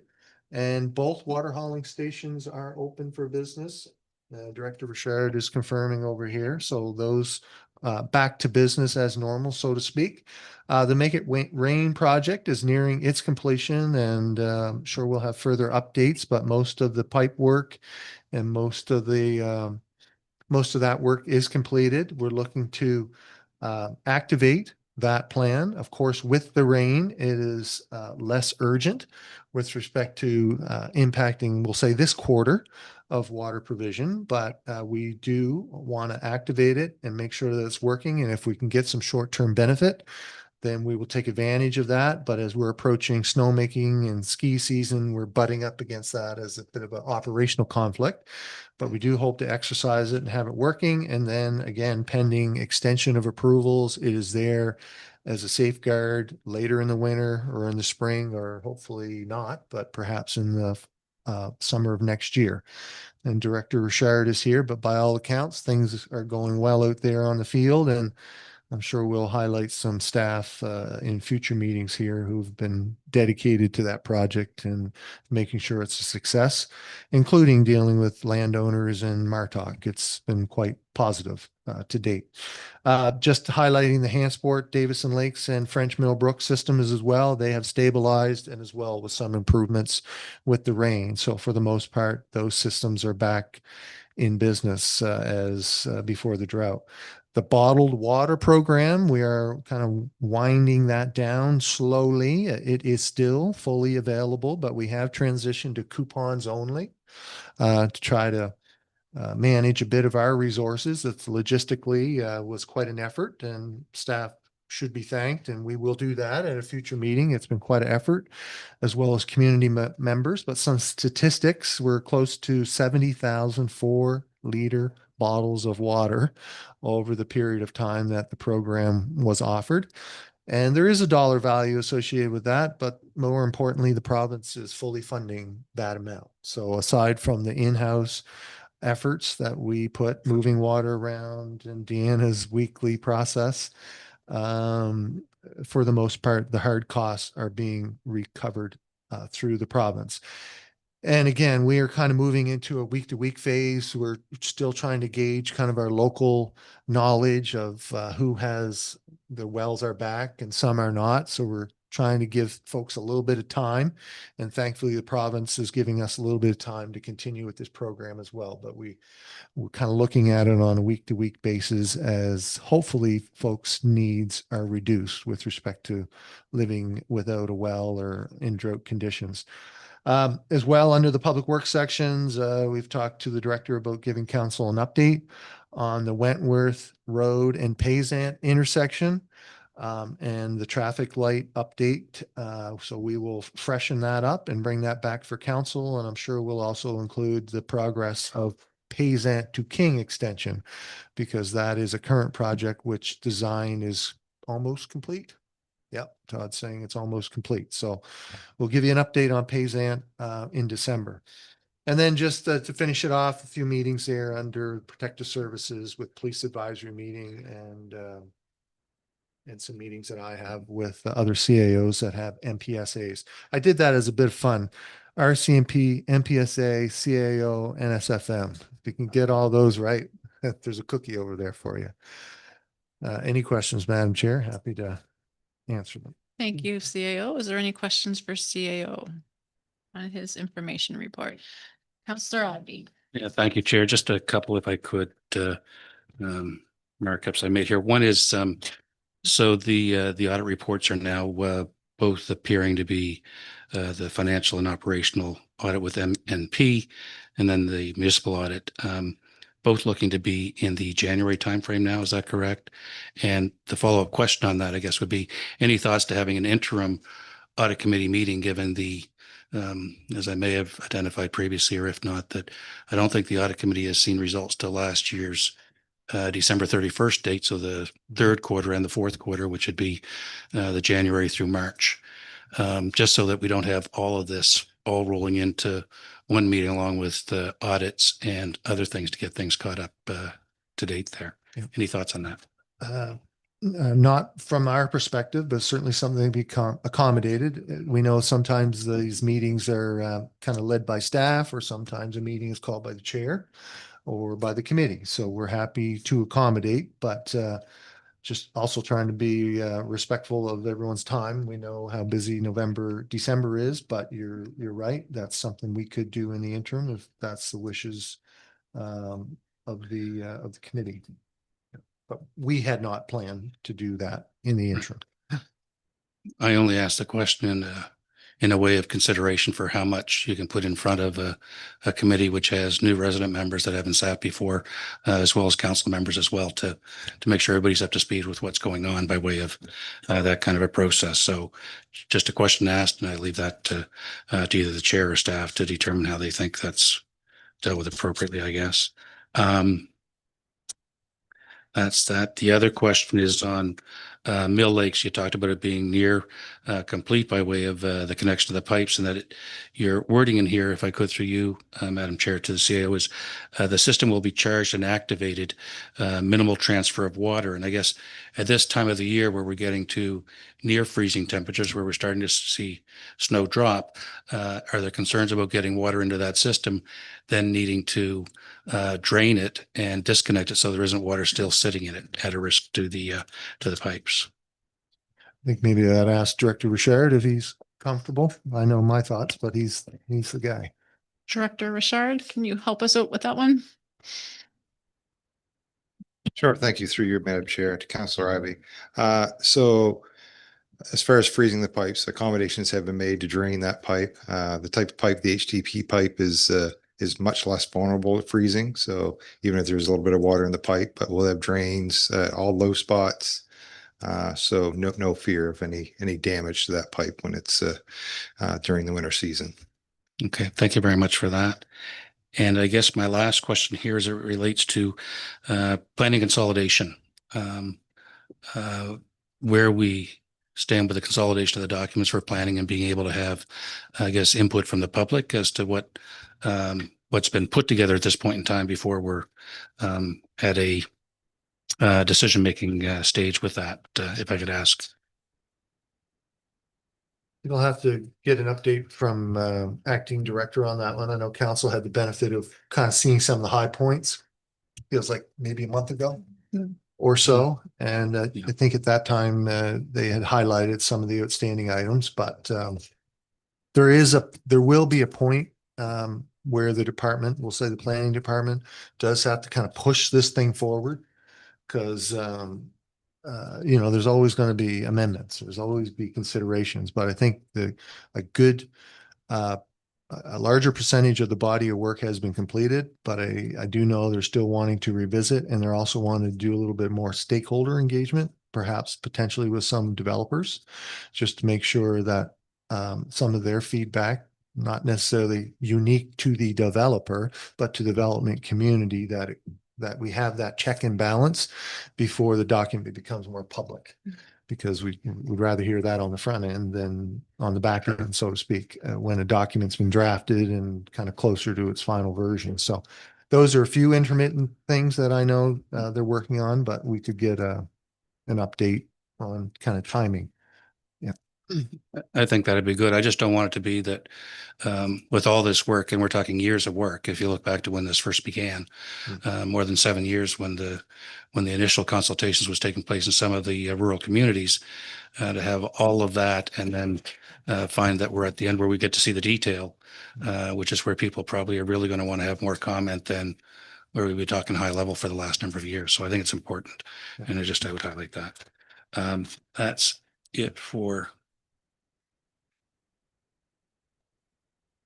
That's it for me on your report. So thank you. Okay, thank you.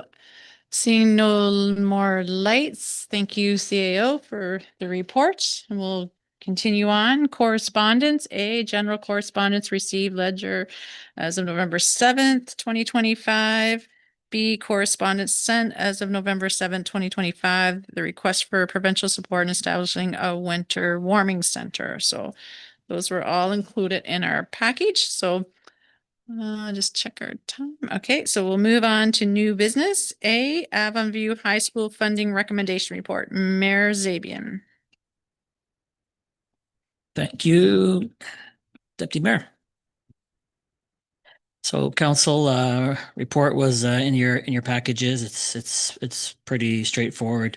We've been sitting down with the high school for I'd say since beginning of the school year. CEO alluded that the intention is to host graduation in the sports complex this upcoming June for graduation services. We're working on other things, how to safely move students from community to community to get to the school on foot or bike or some other method as opposed to cars.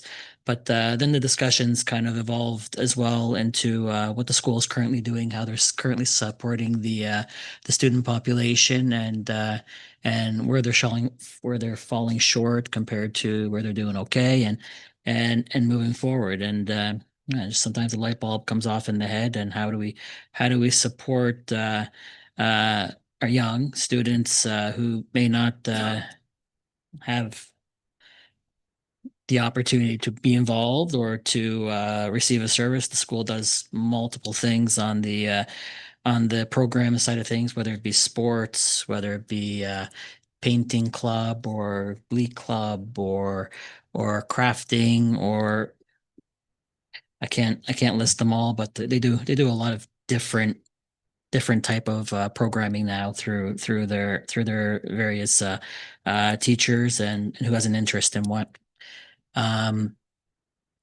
So we got talking, what's the shortfall? Why can't students be involved? Is it a lack of interest, or not enough funding, or they can't hold the programs, or there's too many students taking place? It's a good thing when too many students take part or want to take part, and these things are full, but they just don't have the capacity to expand or make it available to more. Also, through the discussions, the item arose where I won't get too deep into it, just to not to break anything. But a lot of families are now being supported through the schools. They're supporting through multiple things that arise through the year, or they may hear from a student through various reasons. But they do support a lot of families now as well. in multiple ways. So again, this group is always looking at the best ways to support the community and support all districts in a decision. So this is one of those things that the light bulb said went off in the head. Might be a good thing to bring forward to the group and see your thoughts on it. Support for the school and the amount in the report through the next budget to allow them to be able to plan for second semester or the new year going into the following school year, etc., for 2026-27, and see if it's of any interest to council. So before I make a recommendation, I'll open up for questions or if anybody has anything to ask or more clarification. Chair, sorry. Great, thank you. Councillors, any questions on the report? Councillor Remy. Through you, Chair, to the Mayor. I'm just curious when you said that, when you were talking about the support, but you would mention like expanding their programs, or is it like what specifically would that funding go towards? So sorry, I just misunderstood. So when I say expanding a program, so I'll take I forget what he had said, quilting or it wasn't quilting, but it was crocheting maybe, or apologies if I'm murdering it there, but they only have so much supplies available through the funding that they do receive from the Department of Education that they could allow more students to take part of if they could provide more, for example. As an example, yeah. Councillor Remy. Sorry, I just want to follow up. I love the concept of this and being able to help more high school students and all of those things and expanding the programming. I think it is outside of what the municipality generally does. And then where do we stop it? So if we're going to help Avonview with expanding their programs, then like how can we do it for Avonview and not do it for the elementary schools that are struggling as well? So I do have a little bit, I'm struggling with it, period. The other thing too, when it comes to the resources for their students, there are other programs, including like Schools Plus, who supports families, or the Family Resource, or the Inspire Fund, or all of those for those who are struggling. I'm really torn with this. I'm going to be honest with you, because my heart wants to say yes, absolutely. But at the same token, we have a lot of schools in the district, and a lot of them are struggling just as badly, if not more, than Avonview. And there are other resources that they can tap into, and it's not municipal funding for that. So yeah, I can't support it just based on that. Councillor Larry Pinch. I'm kind of in a follow-up to Councillor Remy. So it is like, where does it stop? Because there are other schools in the area, and also like the Community Health Board gives funding for projects to schools. There is Schools Plus. There's also a multitude of grant applications for which they receive funding for. Except anyways, there's a whole bunch of things that potentially other organizations who are going to have asks don't have access to that level of funding.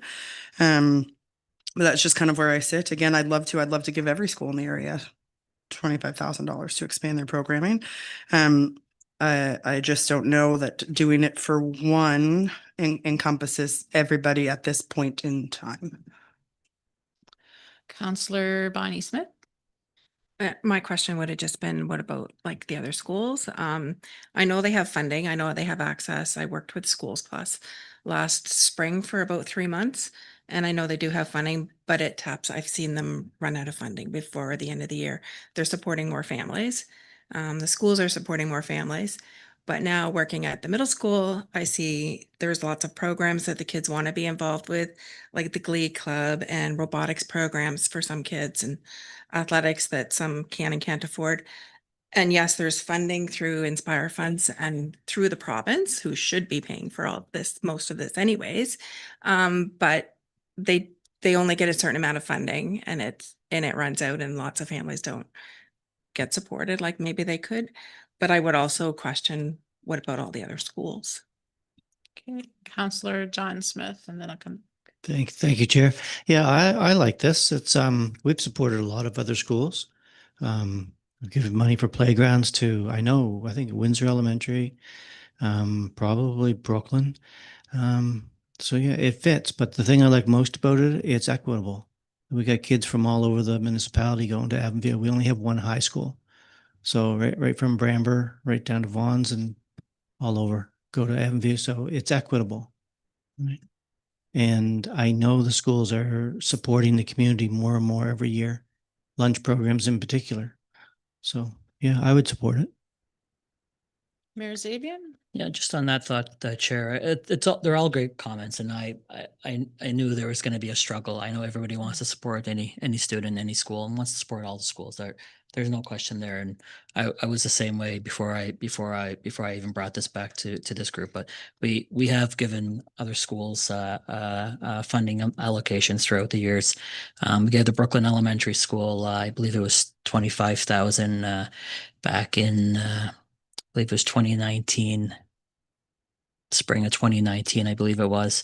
The elementary school, I think it was 30,000 2 years ago. Requesting this group. This group has always, or the group around this table has always supported those initiatives. There was a couple of more, but I'm dating myself. I can't recall the actual requests from the schools or the amounts on those ones, but again, they were up there. But all great comments and discussion. It is regional focus. So elementary schools, they do a lot of great work. They're focused on one specific area. The high school does touch all of the districts to some extent. The middle school is very similar in its operations. It touches every district through grades 6 to 8, I believe. I am discussing with them priorities, etc., on what they feel. They just seem to have things a little bit under control at this point, but there could be a project or two down the road, but one thing at a time type thing, Chair. But with that, I'll take any more questions before I put anything else on. Yeah, Councillor Remy. Through you, Chair, just a question to the mayor. Where would you propose that 25,000 came from? It would be in the operating budget for the upcoming budget 26-27. So part of operations. Okay. Councillor Ivey. Yeah, thank you, Chair. And equally to the comments around the table. And I guess the one thing that I see in this is that it seems to be relatively discretionary, like it's not targeted towards a specific initiative, which is fine if we were to choose that we wanted to do this and we wanted to leave it at the discretion of the administration to determine how that funding might be allocated. That's that's one option. But the uncertainty with this is what it's specifically for, and is it something in keeping that with what we'd look to fund. It is something that I think any of us would want to, because it's a school and it's youth within the community that makes it most compelling. But how do we address that? And we do scholarships, we do other things that we provide otherwise. And so it might be helpful to have a initial report on what we do already with these, as we've sort of touched on, and then see if there's a void there that we can fill, or it just be my thinking. But right now it just seems to be an initiative, but not with a specific purpose aside from the high school in mind. Councillor Paul Morton. So I'm just going to bring up the policy. It'd be a policy change for us, something we have to look at down the road, right? We can't look at one school, not the other ones. I'd like to support everything that comes through the door, but we have to be financially responsible for our tax-paying dollars.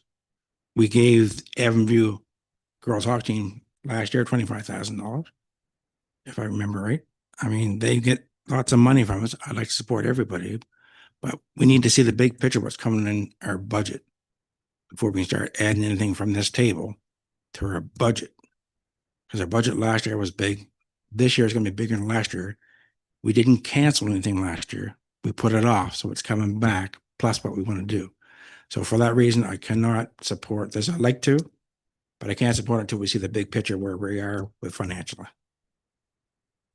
Councillor Larry Pinch.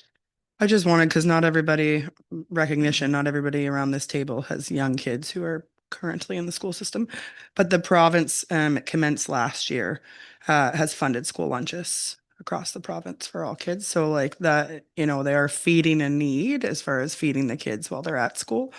So you can choose to like give some funds. If you're in a situation that you can also choose to pay nothing and your child will still be fed every single day, breakfast, lunch, and snacks, just as an FYI. No more lights. I would like to comment as well. I struggled with this and as Britain, I can't support it either as much as I'd like to. I think the in-kind that we're going to do for like graduation, those projects are good. Last year, I think around this time, Victory Credit Union announced they gave 5,000 or so to every school for a meal program. I think GFL gives Dr. Arthur Hines. All of our elementary schools, all our middle school, they all probably need help. And I think if we're going to go down this road, we better be prepared to go down it. And I mean, we contribute to the education as it is now. I don't want to say that we'll never help them, but I think to add something to the budget that we don't even know what the budget is going to look like. We've done community consult. We have added stuff we know that's going to be in that budget, and we had to cut out some things last year. So I would not want to add something and give false hope and then have to take it out because our tax rate's going to go up, 10 cents. So, Councillor Ivy mentioned about bringing stuff back, what we have done or what we can do and the programs that we do have for these. Because where do we draw the line? I mean, I look at 4-H. 4-H just had Emma Kroll and Bree Partridge. They all just went to Ontario for the Royal Winter Fair. That wasn't cheap. So where do we draw the line? And if we're going to do something, we've got to be prepared who could be coming in behind asking for the same thing. So that's just my thought at this time. Mayor Zabian? Yeah, again, I respect all the comments, just alluding to the generality of it. It's not focused to one specific thing or one person or one entity, for example, or one program, or it's more generalized through the whole, which touches, again, it's more region wide rather than for example 4-H or for a specific student for a Euro trip or something like that. So I still feel strongly about it, and I would like to proceed with a recommendation, Chair, if you would allow. Sure. And then we do have one more question. So I'll let you the recommendation, then I'll take Councillor Morton's question. Okay, that committee hold recommends the council to direct staff to include a funding amount of 25,000 for Avenue High School for the 2026-2027 budget. Okay, made by Mayor Zabian. Is there a seconder? Second. Seconded by Councillor Bob Morton. So everyone is aware it's council direct staff to include a funding amount of 25,000 for Avenue High School for the 2026-2027 budget. All those in favor, show of hands. 1, 2, 3, 4, 5. All those opposed. 1, 2, 3, 4, 5, 6, 7. So a motion has been defeated. Okay. We'll move. It's 8:04. Did council, I'm supposed to ask for a break. Do we want a break, or if there's not a whole lot left, do you want to keep plugging along? Keep chugging? Okay, is everyone good to keep chugging? We're good? Okay, we'll keep going. So we are go on to 11B, Community Splash Pad Recommendation Report. Mayor Zabian. And here's the splash pad again before this group. I hear it very frequently, Chair, that the community wants a splash pad.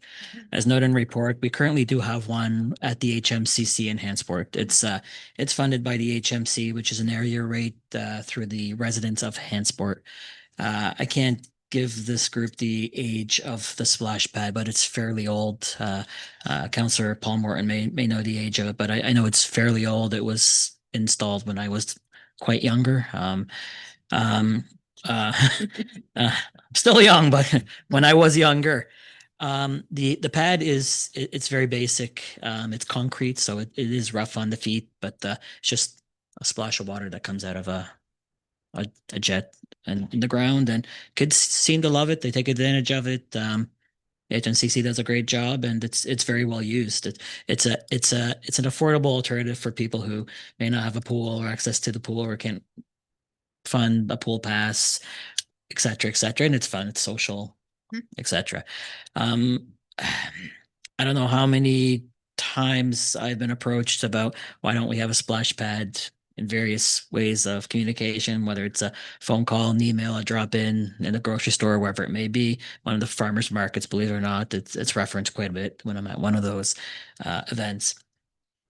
Again, to council, I'm not looking at a specific area just for this group to see if it wishes to have one. And I know during the budget, it was in the draft budget last year. I think we had two, one for the current year and then one in 2028 in the capital. But council had questions at that time on, I believe there was various locations, the exact costs of information before they would approve it through a capital, which is correct and positive, and it's not a bad thing. So, council had more questions. So again, we're approaching a new budget cycle.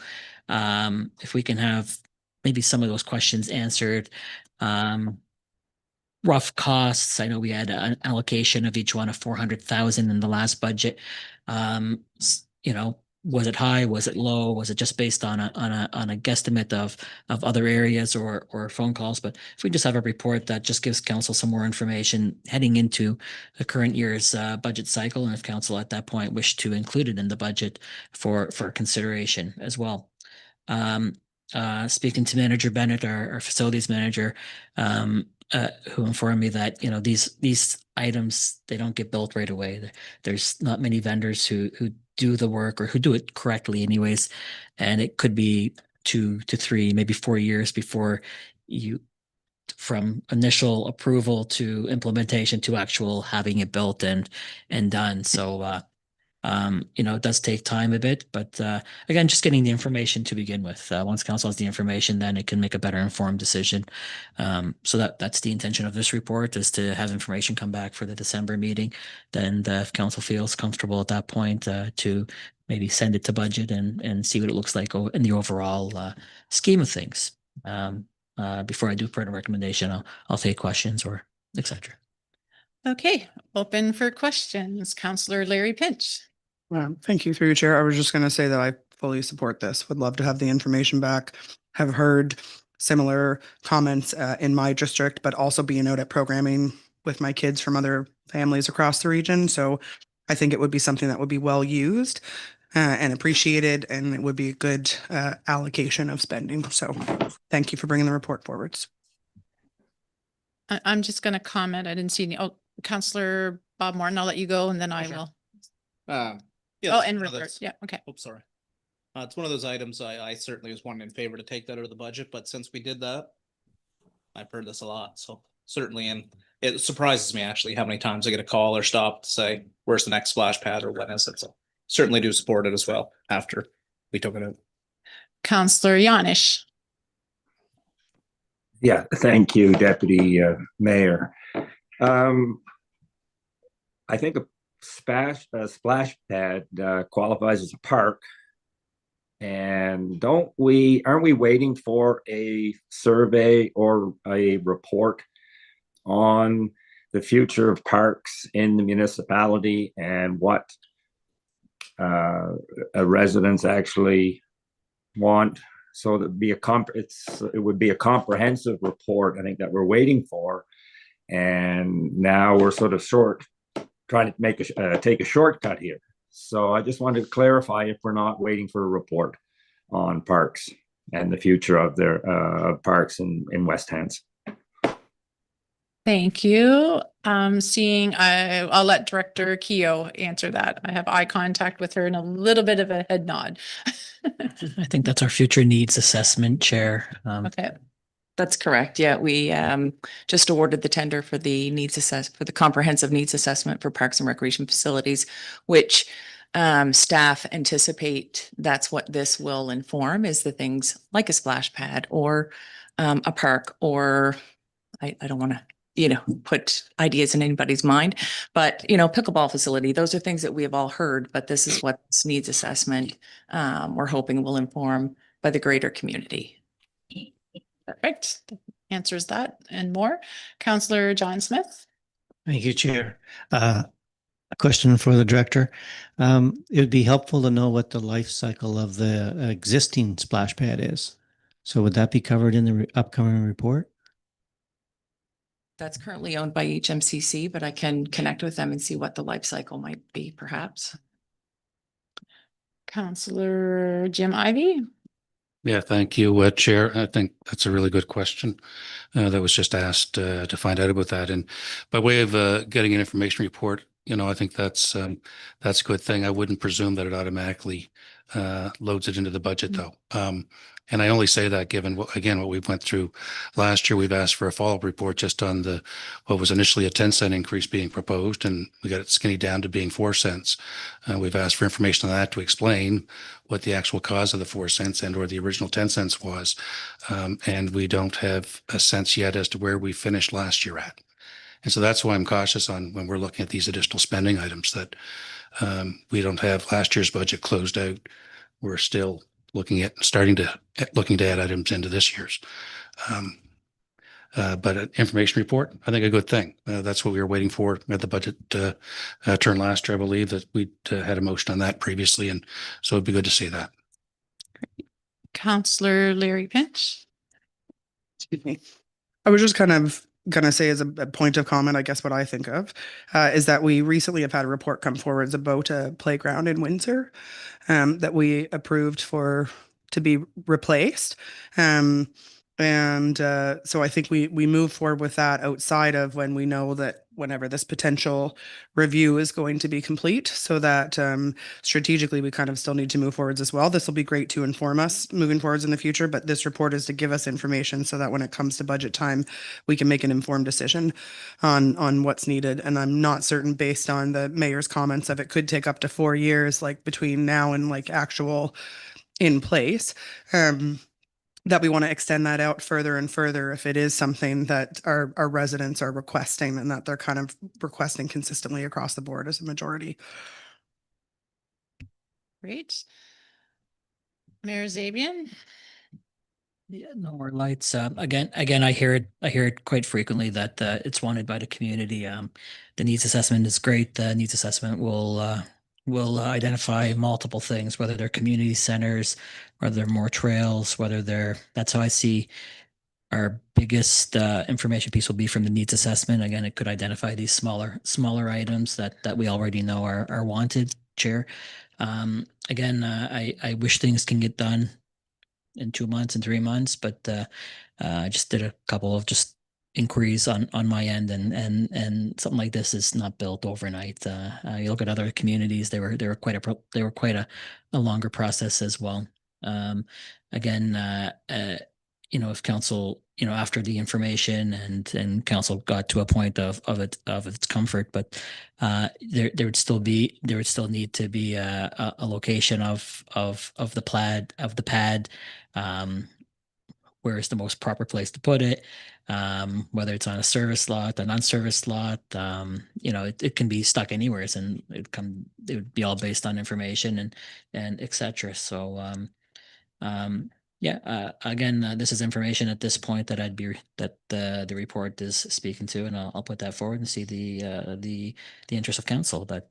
So I'll put that recommendation on the floor, Chair, that Committee of the Whole recommends that council direct staff to report back at the December Committee of the Whole meeting on the approximate cost of installing a splash pad within the West Hampton Regional Municipality, potential locations, vendors, and funding possibilities for council's consideration for the 2026-2027 budget.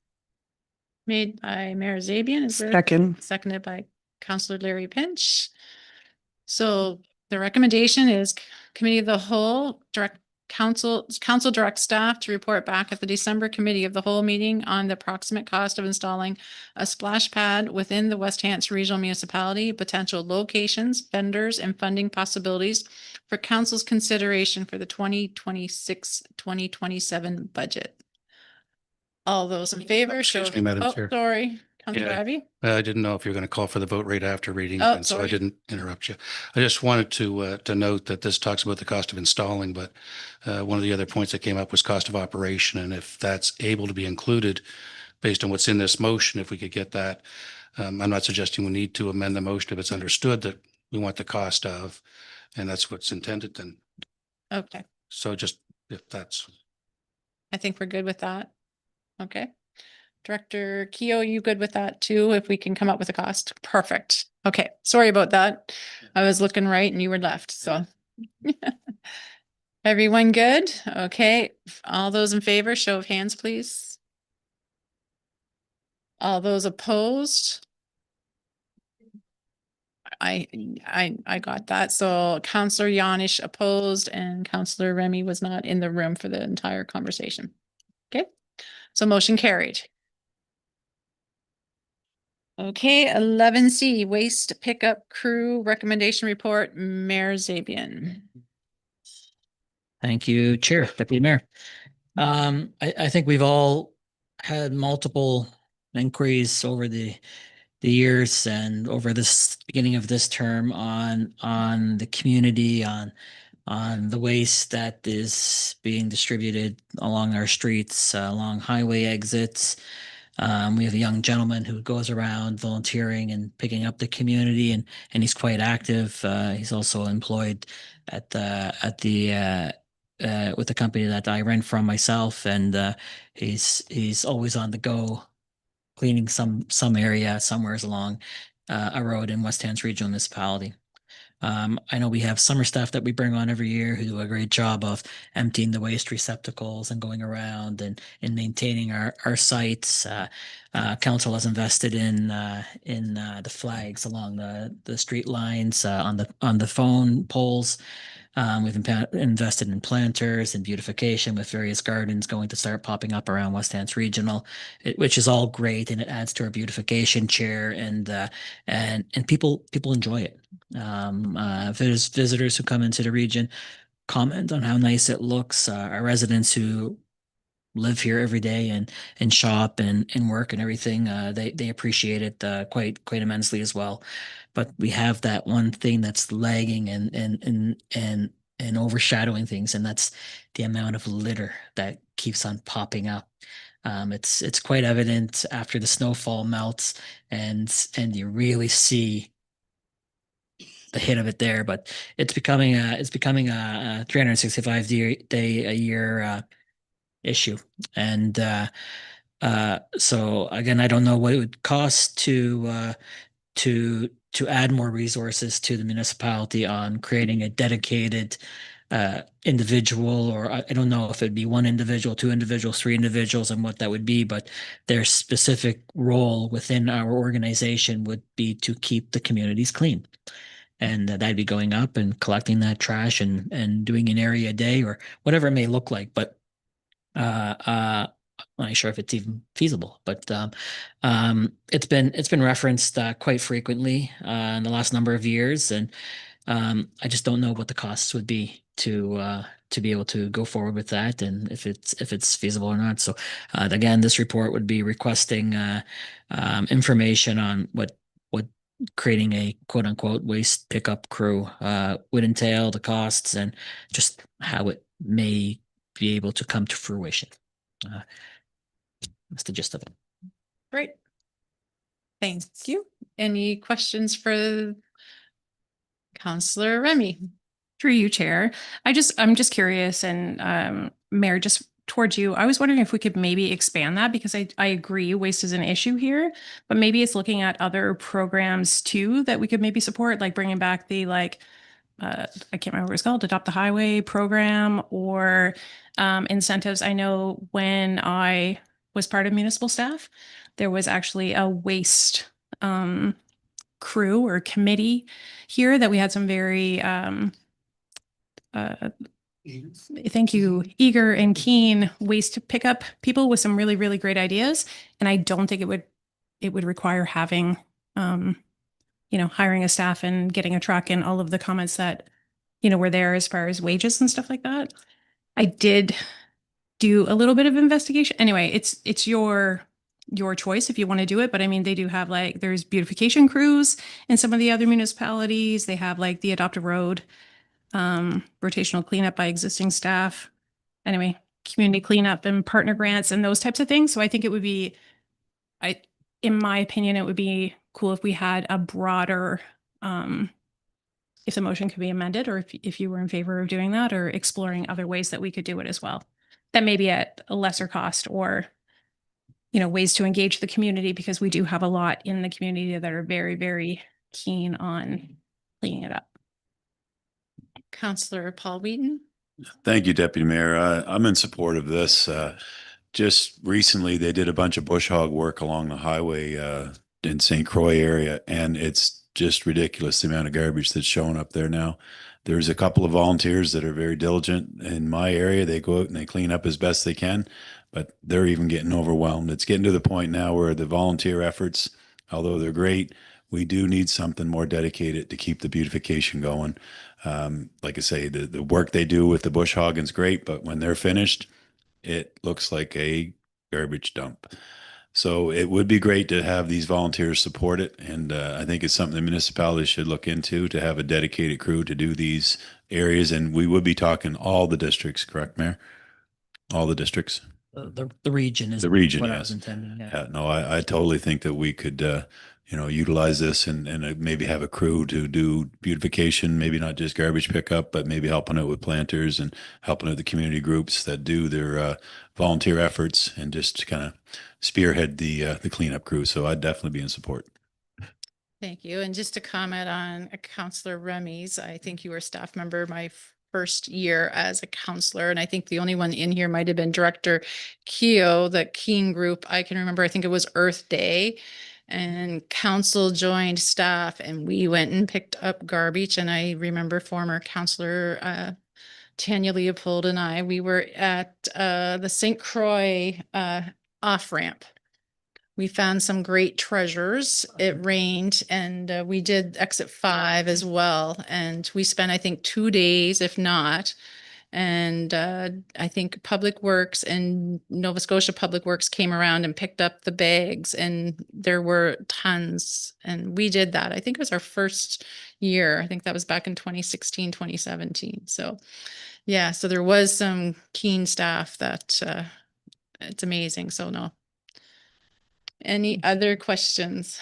If I may, Chair. Yes. I believe staff still do that on a yearly basis. There's quite a few of them who get together and they organize and they pick an area that they haven't done before, or an area that they've identified. I believe we filled trucks before of various materials.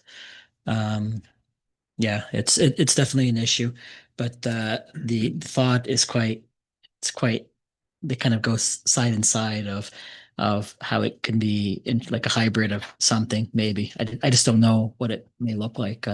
Could be resources to community groups that adopt a road within a district, and we supply them with the bags or the supplies or the gloves. It may be doing that in all districts. It may be complementing it with a staff member. I don't know. I don't know what it may look like, but it'd be nice to have a report that may give some thoughts on it, or some rough costing that maybe it's an implementation of various years. Year 1 we add this, year 2 we add that, and it could start with volunteers or the supplies to supply volunteer organizations. I believe we do that now. We did it with a group the other day, but yeah, just as a follow-up, but there's other lights on, Chair. I'll go to Councillor John Smith and they'll come back. Chief had an opportunity. Councillor John Smith. Thank you, Chair. So question for the CAO. You may know the answer. Do we ever have any convictions for littering? Do you know? Do not know that. Provincial roads, so I assume the province administers those fines, but in the municipality, it would be us, so I'll have to check on that. I do not know. I do not know. Enforce our way out of it. Might be time to look at the Yeah. at the structure of it. Yeah. Counselor Ivy. Yeah, thank you, Chair. And I think actually the mayor started expanding in his thoughts there that for me, the question is whether it be internal or external. So whether it's staff/employees that are assigned to a work crew to be able to deal with this, or whether it's an outside organization that you'd subcontract to, or in what fashion that might look like, so that it's realizing that picking up litter could become a full-time job, given the way that it spreads and blows, across boundaries and borders and the like. But just what would that look like from a functional standpoint, and then again operationally what that ends up being. So. Great. Counselor Remy. Through you, Chair. I just wanted to clarify because I don't think I was very clear earlier. There was a lot of initiatives back in the day, and I'm not saying that there's not any here now, but there was literally a committee that was dedicated to just litter in the region, which had resident members, staff members. I think there was somebody here from Region 6. There was a dedicated committee that actually met on the regular basis to come up with ways to combat the litter, because this isn't, it's not a new issue. So yeah, I just wanted to be clear that that's aside from the other things like the volunteering on Earth Day and those types of things, it was actually a dedicated committee that met to talk about those things. Perfect. Seeing no more lights, Mayor Zabian, did you want to? Just, I forget who asked the question. Maybe it was. Oh, Rupert. Sorry, Rupert. You're frozen there. That's okay. Sorry, there I was you are. late. Okay.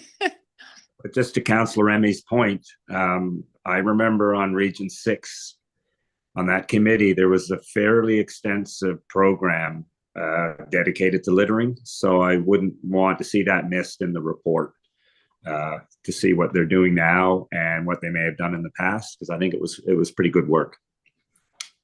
Great. Thank you for that. Seeing no more lights, Mayor Zabian. Yep. Just, I think maybe it was Councillor John Smith who asked the question on enforcement of littering, etc. I know our bylaw officers get called for illegal dump sites occasionally, and they do find individuals who they have proof of creating that site, for example, and so they do work, and they do effective work on getting those sites cleaned up by the individuals who are responsible for the sites.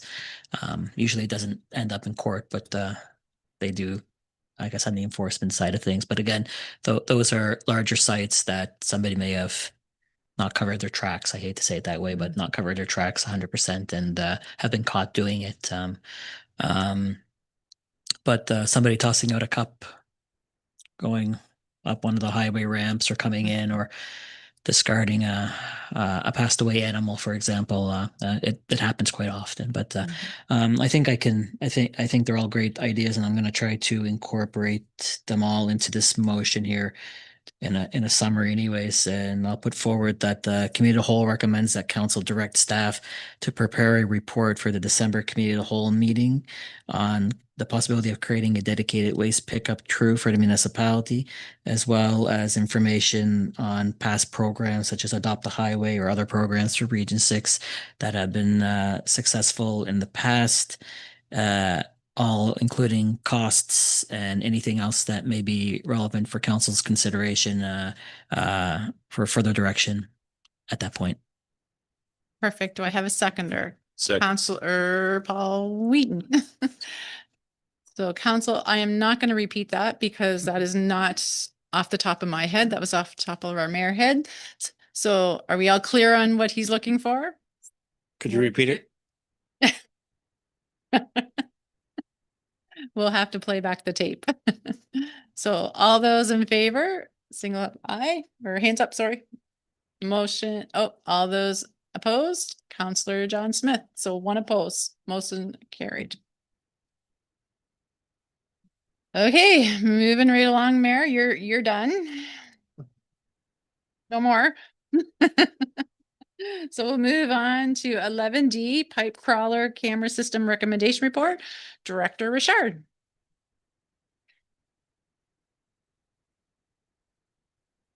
Thank you, Madam Chair. So as identified in the approved capital budget, this report recommends the acquisition of a pipe crawler inspection camera to modernize our municipality's underground infrastructure inspection capabilities. So I will just highlight a few things in the report. So we did have two bidders through Canoe Procurement. Canoe Procurement is an approved purchasing policy within our purchasing policy. The low bidder, Deep Trekker, meets all our requirements that we added for our scope. The highlights is it is a fully Canadian company where the products are designed and all made in Canada. The second part of the recommendation is for the enclosed trailer. So we've allocated $30,000 for an enclosed trailer. We'll source that locally, do some custom shelves that's required for that inspection camera, outfitted.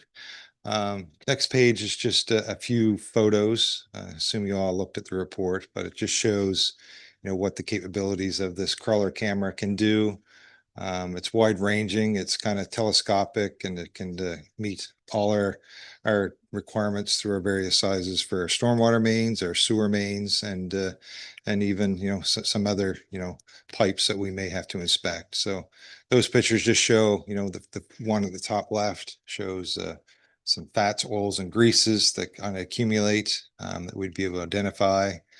The one on the right shows deteriorated piping, which we have. So that's some clay piping. And the one on the bottom shows, a low spot in that linear infrastructure that, would hold water and certainly would deposit a lot of sediment in that area. Just quickly on some benefits, those pictures do show, an example of what the enclosed trailer would incorporate. There's an area for viewing with the tablet and some screens and recording. In the back part of the trailer is for the maintenance of the crawler camera. Sometimes we have to swap out the different tires for different size pipes, cleaning of the camera.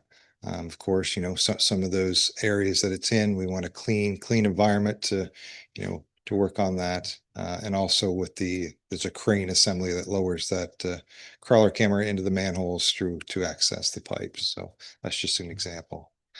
Some of the benefits, certainly, detect areas showing water leaks. Some of the times water main breaks don't actually get to the surface. They find areas into storm mains, sanitary mains.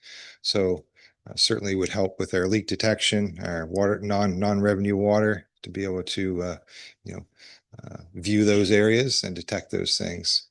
Inflow and infiltration. We have, a lot of old sanitary systems that leak through roots and intrusions. So we get a lot of groundwater entering our sanitary systems.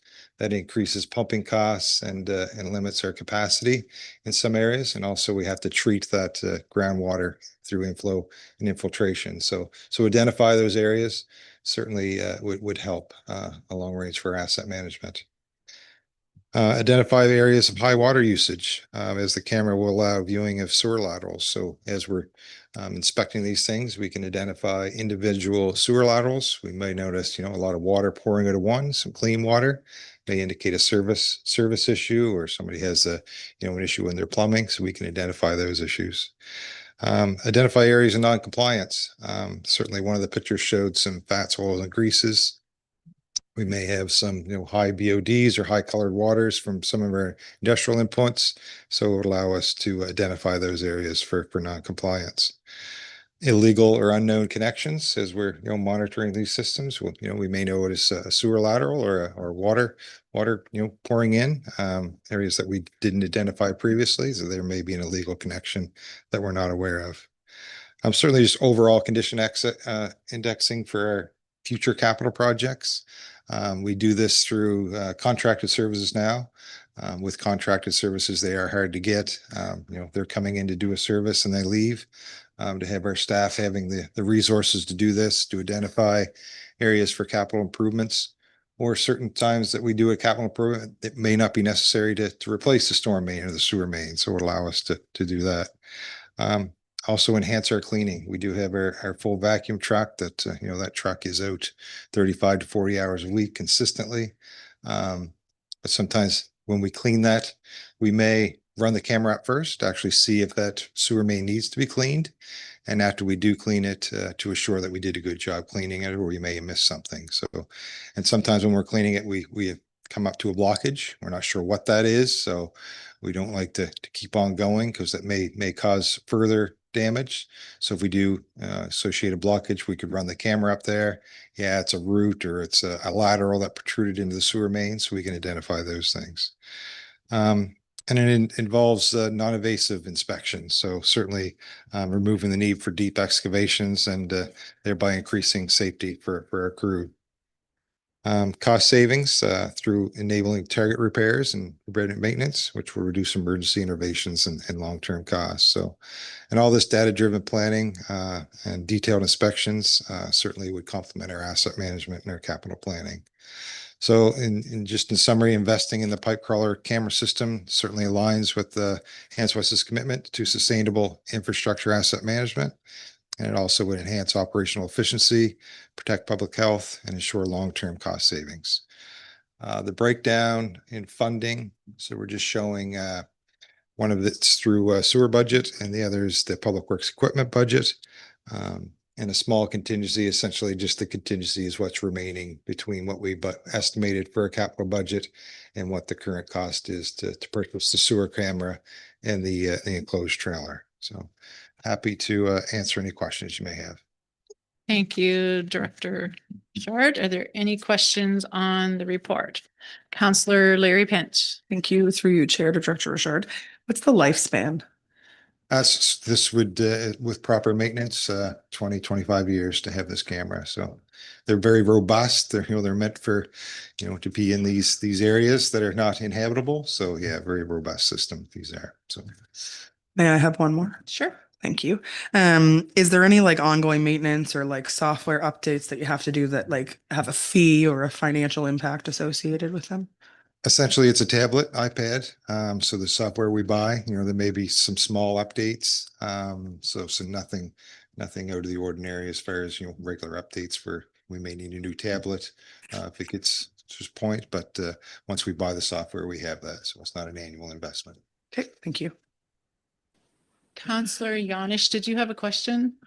I do, thank you. Through you to Director Richard, could you explain how you came up with the funding formula for the equipment? Sure. So the breakdown between sewer and general? Yes. So essentially, so there's stormwater mains that would be funded, the funding portion. So it's kind of a 50-50 split. We have a lot of storm mains that we'd need to, inspect.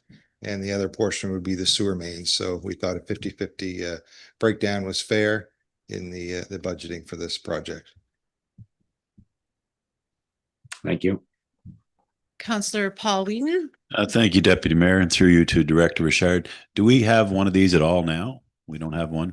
No, we have a very small push camera that we'd actually, can only get in there 20, 30 feet, but it's not a crawler camera that can go, hundreds of feet into, encapsulate all our sewer and storm mains. So no, we don't have a crawler camera. Good, thank you. Counselor Paul Morton. Just a couple questions for you, Todd. So how often would we use this? Like, is it every week? Certainly the staff component, but through our environmental technician, some of that would be in her job description for inflow and infiltration. So we hope to have this out, quite regularly. We don't have the staff capacity currently to have this out 40 hours a week, but certainly 15 to 20 hours a week. And we have a lot of areas to cover. So it's just priorities. With Public Works, we have a lot of different priorities. So wintertime work, this can be used throughout the winter. We call it our shoulder season. So, before our spring cleanup and our winter season starts, we see this out quite frequently. So it would vary throughout the year, but 15 to 20 hours a week minimum would certainly be not out of the ordinary. So if we subcontract instead of buy one, what would that look like for $1 per year? Like the vacuum truck, subcontracting the work that we need to do, the cost to contract that out, we would pay for this camera in probably less than 6 months, just the amount of cost to contract that work out. It's very Last question expensive for to you. get contractors in. What's the warranty on the camera and the equipment? Basic warranties, municipal, bronze warranty, 1 year warranty up front. Other than that, would be on the hook for any, repairs or maintenance. Counselor Ivy? Yeah, thank you, Deputy Mayor Chair. Through you to Director Richard, if I could. Todd, the size of the camera, it's hard to get a sense of the scale or size of it based on what I look up on the website, which I'd gone to, and there's a partial picture in your report itself there, but what is the size of the camera? And the reason for the question, so it's not, is that it appears to be fairly tall and high. And so my question is, which pipes is that going to go through where we've got largest volume or smaller? Can you? Sure. So if you can just scroll up to that one picture. Yeah. So it's a telescopic camera. So, it's on a pivot. So that's showing the top part. So that will actually go back down into where the wheels are. Yeah. So the minimum size pipe we can put this in is an 8-inch pipe. So if you envision what would fit in an 8-inch pipe, that would be kind of the size of the camera. So, probably that long and about, that tall. So it appears to be meant for a larger pipe than. So the flexibility of this one is it's able to, go up. So the bigger pipe sizes, the water level would be higher. So it's able to elevate the camera. So it gets out of the wet water in that. So that one is like a storm. That's a storm main. That's a corrugated steel storm main. So when we get through some low areas, the camera actually goes under the water, but the camera can be elevated so we can keep viewing the pipe. Okay, thank you. Okay, I had Mayor Zabian next. My questions have been asked and answered. Okay, Counselor Scott McLean. Thank you, Chair. Through you to Director of Public Works. Just got one question. Where it's so valuable, it's pretty expensive, but would you put insurance on it? So if it ever got stuck somewhere, like if we couldn't recover it? Just curious. Thanks. Policy, we would cover this camera where it is expensive. And some of the costs there, we call it class 1 division 3. It has to be intrinsically safe because it goes in sewer mains that could be explosive environments. So it's just the technology around that. It gets, very expensive when we're dealing with those types of things. So and the robustness, this one is actually it's battery powered too. So we had a remote area where we could just, bring this off site. We could put it down a storm pipe or down a culvert, just through battery operation without the tether. Okay, Counselor Bob Martin, I had your name written down. Oh, yeah, thank you, Debbie. My question was essentially what Counselor McLean asked, but just out of curiosity, since we're on that, if it does get stuck and it's on battery, how do you ever retrieve that? So there's a locating device. If we can't retrieve it by pulling it back, open excavation most likely. Counselor Paul Martin. My last question. So this is a sewer pipe gadget? A sewer, storm, culvert, yeah, any So type of pipe that Just the features are on that. Does it have a self-cleaning mode? Just asking. That would be the vacuum truck. Okay, any other questions for Director Richard? You're off the hook. Council, there is a motion in the recommendation report. Counselor Paul Whedon. I'll make the recommendation. Committee of the Whole recommends to Council the approval of the purchase of a pipe crawler camera system outfitted in a custom-built enclosed trailer from Deep Trekker for a total budget not to exceed $166,864, including applicable taxes. Made by Counselor Paul Whedon. Is there a seconder? Seconded by Counselor Bonnie Smith. Any more questions on the motion? Seeing none, look for a show of hands. All those in favor. Motion carried. Thank you very much, everyone. Oh, is he frozen? Oh, I thought he had his hand up. Rupert? Are you there? Are you?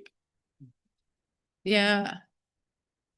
We're looking for your vote. Hands was up. Okay, we're all good. I thought it was, and then he froze, so.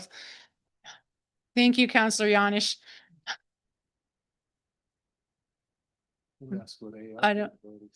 Not sure if we lost him again or not. So, okay, we're going to move on to 11E, Planning and the Heritage Advisory Committee Member Appointment Recommendation Report. Clerk Snare. Thank you, Madam Chair. I'll try to be brief. So on October the 12th, the acting director of planning received a resignation for the Planning and Heritage Advisory Committee. So public advertising was commenced. We received four expressions of interest. And within the report, you'll note that two were from Vaughan, one was from Ellershouse, and one was from Newport. While all the applications were equally qualified, and upon review, the recommendation being put forward to council is to consider Beth Eason as the representative to provide a more equal voice across the region. And happy to answer any questions. Thank you, Clerk Snare. Any questions for Clerk Snare?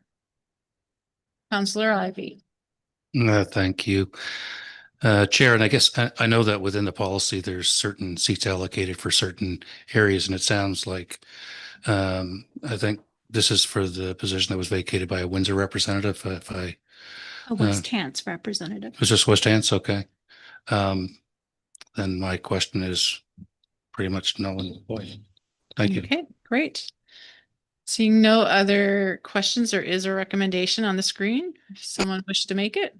That committee of the whole recommend to council that Beth Eason be appointed as a resident member of the Planning and Heritage Advisory Committee commencing November 25th, 2025 until October 31st, 2027. Made by Councillor Larry Pinch, seconded by Councillor Paul Eaton. Any questions on the motion? I am not going to read it again. It is there. I think it's pretty self-explanatory. So all those in favor, hands up. Councillor Yanni, sure, he's up. Motion carried. I will note, Clerk Snare, that Councillor John Smith was out of the room. Okay, next up, reschedule December meeting dates due to holiday season. Recommendation report, Clerk Snare.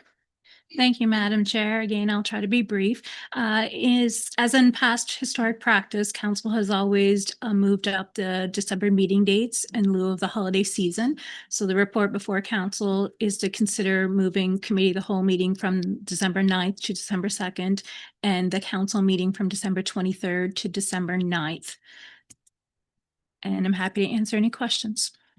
Does anyone have any questions? It's pretty self-explanatory, I think.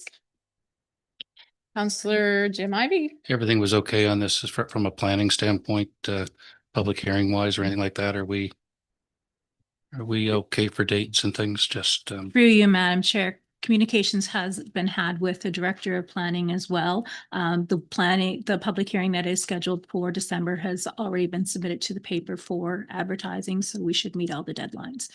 And all directors and staff are aware of the change in the date. Okay, thank you. Great. So there is a motion on the screen if someone would like to make it. Councillor Larry Pinch. That committee of the whole recommends council approve the rescheduling of the WHRM committee of the whole meeting from December 9th, 2025 to December 2nd and the WHRM council meeting from December 23rd, 2025 to December 9th, 2025, and that notice of the change be provided to the public.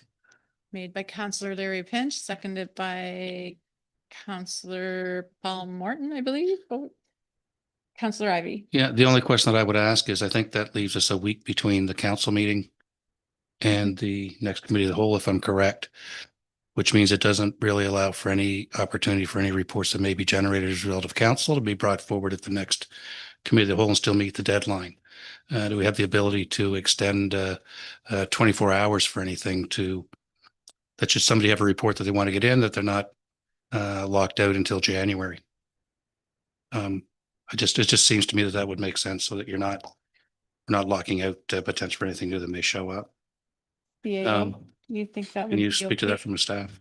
I mean, we kind of have from a staff perspective, I mean, staff will respond. I think we would be more concerned about unknown reports or reports that are coming in from other places.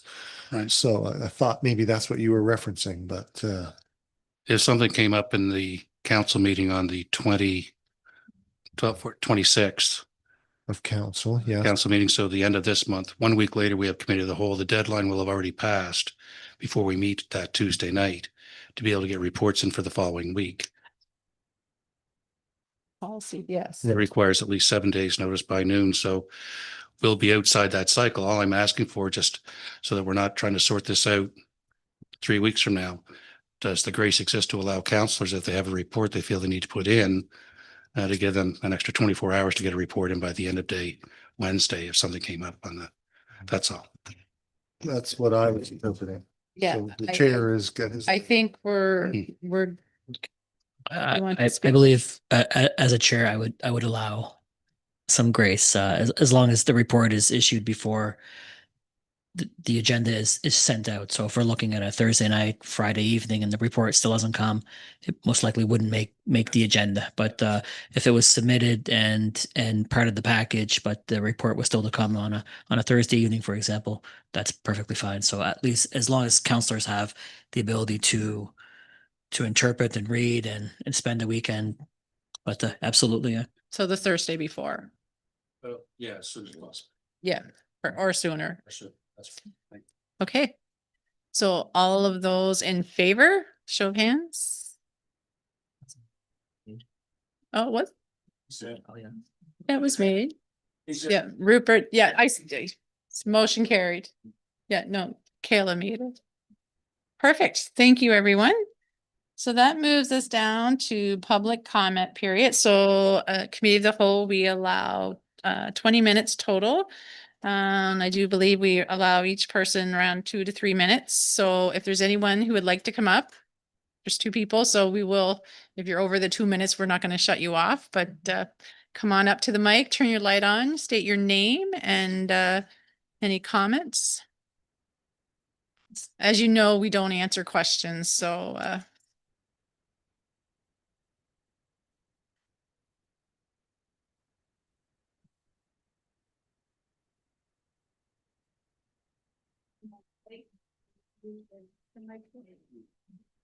yeah, just turn the mic on and just state your name for us, please, and where you're from.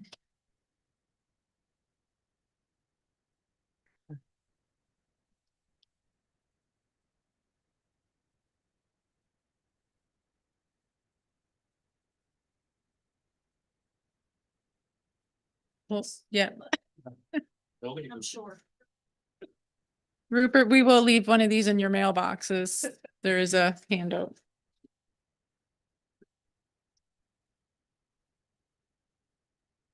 Thank you. I know it's late. I was starting to say, and I just did a quick handout so that you would have something to take home with you because I know you've been inundated with information all evening long. My name is Susan Sanford. I live at 116 Halewood Drive in Falmouth. I also own a property, 5629 Highway 215 in Kemp Shore with my son, Cody Sanford, and his wife, my daughter-in-law, Jennifer. So I wanted to talk to you tonight. I was quite interested to hear that the presentation from the Valley Wren was going to happen. I did take part in the focus group that was held here in Windsor. It was the only one that I was aware of, and I did participate. So I'm going to comment on that at the end. So I'm here to speak in opposition to a proposed marketing levy as it relates to short-term rentals. And for those of you that may not be aware, the property that I own with my son and my daughter-in-law, we use it as a family property, but when we're not using it, we have it on as a short-term rental on Airbnb and VRBO. So I wanted to speak tonight, not because I don't believe in marketing our area, I do, but because this levy would be redundant, inequitable, and ultimately ineffective. Short-term rentals using platforms such as Airbnb and VRBO already fund extensive marketing globally, nationally, and locally without this levy. Earlier, I heard a comment saying that, and I found it very dismissive, that in fact is not correct. I would challenge that because I'm going to demonstrate that we are bringing people to our area and we are bringing return people here for the first time without any advertisement by our regional network in the area. So social media platforms like Airbnb already collect significant marketing data and data management fees from both guests and hosts. Guests pay between 11 and 15% in service fees. And a lot of people aren't aware of that. So a host pays 3% in a service fee. So I'm showing an example of 2 nights of a $775 booking. Guests and hosts together pay $158.34 in fees, and those are only the service fees, to Airbnb for marketing, data, and platform services. This is before any government taxes, and there are also additional fees.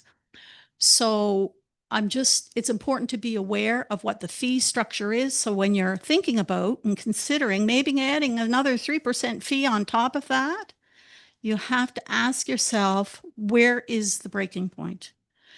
That marketing directly benefits West Hants tourism at no cost to the municipality. Airbnb and similar platforms push our listings to global audiences, often featuring our region alongside iconic travel destinations. Short-term rental hosts also actively promote local businesses, events, and attractions in their listings, their guidebooks, online reviews, and guest communications. Guests don't just book a bed, they book experiences, meals, and adventures here. Reviews from visitors make it clear these stays often spark return visits and recommendations. So I've included a quote. I'm just wondering how I'm doing for time.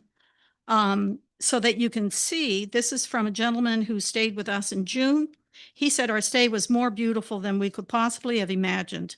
The stunning landscape right out the back never ceased taking our breath away, with some profound sunsets right over the bay. We loved sitting on the deck with our books and coffee, and especially loved walking down along the water, watching the tide go in and out. The restfulness of everything was absolutely healing and rejuvenating. Between the views, the beach, the critters, we saw some fox and some deer, the deck, and the easy communication with the host, staying here again would be a reason to revisit Nova Scotia, which is a 16-hour drive from our home. I believe they're from Massachusetts, but it was totally worth it. I should also mention that there were too many amenities to take advantage of in the week that we stayed here. So again, people are coming and people are wanting to come back because of what a number of people are doing in West Hants. Adding a municipal levy would discourage visitors and hurt our competitiveness. Every added cost to a stay reduces demand, particularly in rural communities competing with other affordable destinations. We risk pricing ourselves out of the market for families and travelers who are already paying substantial service fees and taxes. There's a better way to fund tourism marketing. And I always believe it's one thing to come to a table and voice your concerns, but you need to come to a table with solutions. So here I'm suggesting it's possible to direct a portion of existing provincial short-term rental registration fees to municipalities for tourism projects. And then the other thing, when I received my copy of the draft document from attending the focus group, I did a little bit of research, and I was actually surprised to see that Tourism Nova Scotia has, at that time, 9 marketing positions. So it really begs you to ask, what are those marketing positions doing specifically for West Hants? So in summary, the proposed levy isn't necessary. Short-term rental platforms already deliver world-class marketing, data, and reach, and they're already being paid. It's already being paid for. Redirecting existing provincial revenues currently collected through short-term rental registrations is a fairer, smarter way to achieve the same goal without discouraging visitors or penalizing local hosts. Let's keep West Hants open, competitive, and welcoming without adding a redundant tax. Having said that, I just want to make 2 comments on the presentation that happened earlier. I was at the focus group, as I said. I found the response to the concerns expressed by small business people, the real small folks. I found their concerns are being dismissed. It's very dismissive. To suggest that people are coming here only because of the advertising or the marketing that's happening, and that they're not coming here because of another process, is, I would challenge that. It's like the chicken and the egg. There's been a map of Nova Scotia ever since Christopher Columbus came across water, right? And we had a great map maker in Falmouth way back in the day. So to me, as an example, we've had folks come from Germany and British Columbia this year. They met on the East Coast. They stayed with us. They came here because the East Coast was middle of the ground for them. So each of them were only traveling for 4 hours each. We had another group coming from BC and from Germany, and they came here because they were all alumni from Acadia. So they were going down to an alumni event this past summer at Acadia. So to suggest that people are only coming here because of this phenomenal marketing that is happening or hasn't been happening or whatever, I'd like to reassure you that there is a ton of marketing that's happening on social media platforms and through your local hosts. And I would welcome, I put my phone number on your paper and my name is there. I would be happy to sit down with you with my laptop and show you a good concrete of what is happening right now, as in regional marketing. What does that look like? Because it is happening. And it's happening in a great way because people are coming and people are coming back. And I hope that my examples help to confirm that. Any questions? No, just comment period. But thank you very much for your presentation. Everyone, Susan has you, and we'll make sure Rupert gets a copy and they have your number. And okay, thank you very much. Thank you for sitting through our meeting. And Thank you. And hopefully it was a shorter one. Before I go to my seat, I would like to thank mayor, councillors, and staff for all of the hard work that you've put in over the last 6 months with water management, making sure that everybody had water or access to water.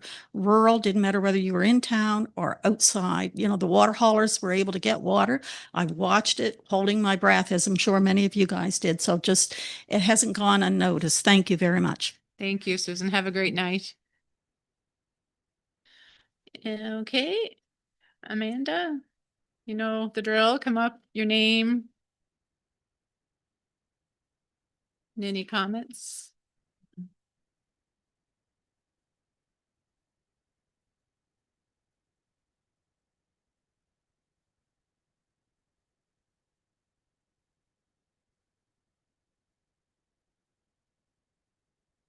Good evening, council, staff, Mayor Zabian.